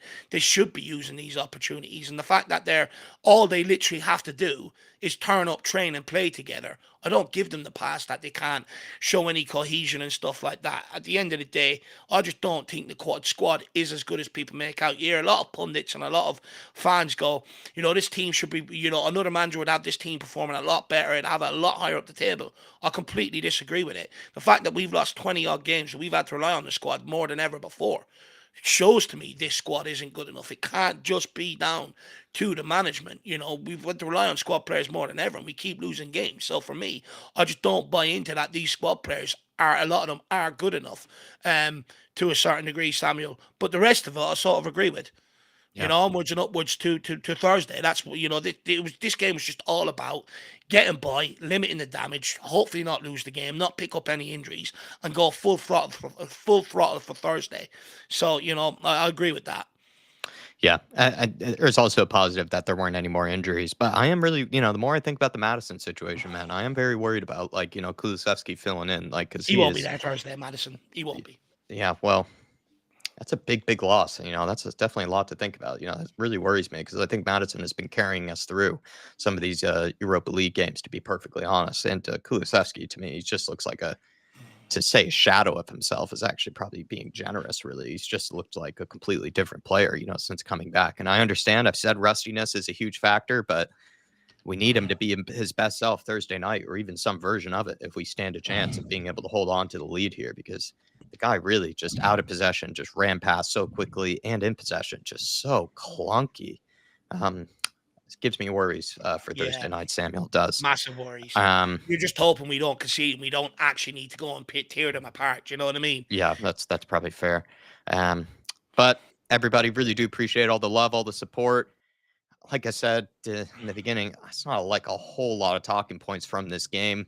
Not No, like I we mean, played that much scintillating stuff. It's not like really West Ham put us under the cosh either, really, that we would be that worried that, oh, this team really got away with one. I don't think we got away with it in this game. I think it was just two pretty no. bad teams, playing a 90 minutes of whatever that was. Maybe some periods of it were football. The rest of it might have been a I different felt like I sport. was held hostage today, Yeah. to be honest. And like I said earlier, it's not a game, for someone, if they were watching football for the first time, it's not really a game for them to fall in love with the sport. That's for sure. But I appreciate you guys. Thanks as always for picking us as your watch along destination. We got Please Connor. smash the like button for us. There should be a fan show tomorrow. I Yeah. will be around for that before I take off for London. And yeah, on that, look out in On the the jet post section, the plane. community section. Would love to meet up with you all. I know Dave and I will be meeting up with you guys. That definitely for the game on Sunday for the Crystal Palace game, but I also will be around in London to watch the match on Thursday. So I would love to meet up with some of you guys, or at least In let me fact, know where you actually, guys might be watching it. So I'll yeah, put some posts out. I'll put some tweets out. Get some vibes from you guys where you guys might be watching it, or where you guys might suggest that I watch it. Because I think it'd be great to meet some of you guys, be able to hang out with plenty of you guys over the course of the week. And then also, I know Dave comes into town Friday. We'll also be able to have some time off on Saturday before the game on Sunday versus Crystal Palace. And it's going to be a fun week for both Dave and I. We'll have definitely a different schedule, so be aware of that. It's not going to be the same normal proceedings of us, being in our respective bedrooms, or in Dave's case, where he's streaming, and it's going to be a very different, type of content coming out for the rest of the week, which should be a lot of fun. And really looking forward to meeting up with y'all. But look, the that's professionalism is certainly going to be lost. Yeah, but I will get the streams out there. It's just, the quality in them, I'm not quite so sure. It's like letting the lunatic run the asylum to a certain degree. It's just a big no-no. But however, Jack does have to have holidays. He does need to get away. I'm not sure Tottenham is the ideal relaxation holiday for anybody, to be honest with you. But what I will say is, I will be here doing the watch along Thursday for the game. yes. Before, and then I will fly in Friday. So we'll be doing a watch along for the game. But Jack is in London for the game. Guys, someone make the guy an offer he can't refuse. Get in there. Tell him where every Spurs fans are going to be watching the game. Get him down. I've already told him, make sure you buy a point for yourself and then a point that needs to be thrown up in the air, because that's customary and tradition over there. So make sure you get all that. And just keep look out for the fan show. We'll have a debate show then Wednesday, watch along and pre-match build up on that Thursday as well. I'll be on Last Word on Spurs Tuesday. So yeah, lots of things coming up this week. And then Friday, probably not really going to get any content. And then we're going to Actually, record on Friday. we'll be doing live pre-match build-up a Oh day yeah. early for the Crystal Palace game. Also, probably a fallout from whatever happens against Bodo Glimt on Thursday night. So look out for that. There will be a members preview, which will be live in person between Dave and I. We never really get to do that. Only Never. usually about once a year do we ever even get to attempt to try that. So that should be a lot of fun. So in case you're not a member, great time to become one because we'll be doing a live podcast, live members preview, both in person together, and then a pre-match build-up as well, all on Friday evening. Then Saturday, I think we're just going to sort of just take the day off and, be able to meet up with you guys, just do very touristy shit, if I'm going to be perfectly honest, just hanging out with each other. And then Sunday, of course, all the fun activities of just going to an actual Spurs game, in person. But by the way, It, that will be happening Friday evening. We'll be doing a lot of media stuff on Friday. well, this is why we need Tottenham to get to the Europa League final, because if they do, the Palace atmosphere, despite the game, no one's going to care about the game. The atmosphere is going to be absolutely crazy. I mean, I've already learned different renditions of the Bilbao song, so I'm ready and prepared. And if we don't make it, then it's just going to be one big dour atmosphere, probably half empty, very toxic and negative. So it really matters getting to the Europa League final just for our experience alone. Also, Drew says in the chat, there's their chance that maybe Cooley played 90 minutes because Madison is available. Look, could be the case. I don't want to sit here and start speculating.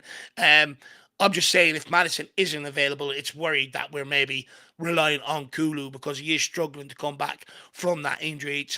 He struggled a couple of years ago, didn't he? Remember, he had pulled his hamstring under Conte, and he struggled for the rest of that season largely as well, coming back from his injury. It seems to be something in within Kulu. And then Nick says he'll be landing just around kickoff, so you have to let him know exactly where you are, Jack. And then I think Nick is going to do the quick supermarket sweep straight down to you. I'll be chatting to you, Nick, hopefully later on today because I need to also talk to you about what I should be packing, tech wise, to help you out in some regard. So thank you for reminding me to do that. But everybody, appreciate all the love. Thank you for all the support and everything, and thanks once again for joining us for another game, another watch along. Wasn't the most sexy stuff, let's be perfectly honest, but it's nice to actually really like games like this. It's really nice to spend time with you guys because it makes it a whole lot more bearable. I think I probably would have just Yeah. fallen asleep if I was watching this, just in my bed or, as I was waking up this morning. It's nice to actually spend the time with you guys to watch these type of games. Levy Tower saying, can you please explain Ange Ball? I mean, to call that Ange Ball would probably be disrespectful, man. I think that was just something, it was something was what we just watched. I'm not even sure if it was football. Was there even a ball? It felt like, we were Yeah. just ballooning it out of play every single time that, there was an Honestly, they opportunity. may as well put an NFL shaped ball in there at one stage. The ball It was barely stayed on the embarrassing. pitch. Yeah, it was embarrassing. Look, Ange Ball at other clubs has been, free flowing, fast football, attack, score goals, press them from the opposition, sort of relentless. Nowhere near replicated at Tottenham Hotspur, far from it. And it's just, honestly, it's getting to the point where Andrew's sort of changing. He's gone, look, we can't keep playing. We can't even play out from the back anymore. Just fucking bump it long and get one of your strikers to get on the end of it now. It's more like Deutsch ball right now, actually. Levy Towers, to be quite frank with you. Yeah, it's just the ball barely stayed in play. So I'm not even sure if the players, were playing with the ball. It's hard to remember if they actually did.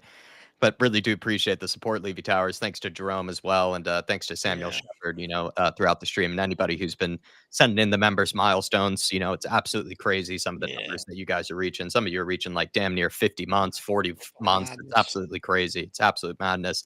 Like I said, it's like a long-term relationship now with you guys. We're gonna have to think about getting mortgages together. But love you all. Appreciate Yeah, you all. I'll say it again.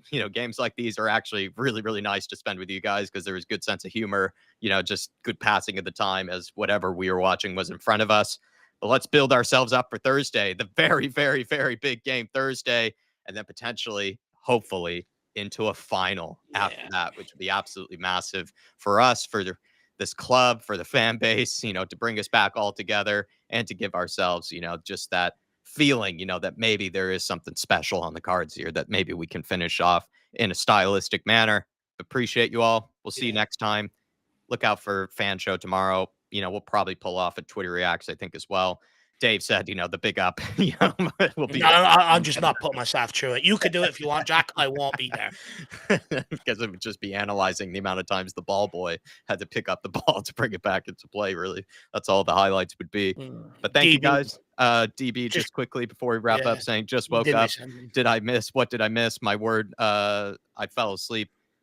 Not the first time this season, but the only season I've ever fallen asleep watching Spurs. Yeah, The DB, you did I would not. have done the You same today literally if I missed was doing nothing. Watchalong. If I wasn't with you guys, I would have ended up doing the same on the couch today. I think my father's probably fell asleep as well. I haven't seen a comment from him in age. He's probably napping out on the couch right now as well. Yeah, big up, DB. Yeah. Appreciate you, sir, and thanks to everybody else. That's joined us for this one. But yeah, see you all tomorrow. See Enjoy you the rest tomorrow. of your Sundays. Take your minds off of Spurs and get ready to put your minds back on Spurs. This next coming week. Give yourself a day off from them today, and then get Yeah. ready to get back into it come tomorrow. Appreciate you all, and see you tomorrow. Come on, you See you Spurs. tomorrow, everyone. Come on, you Spurs.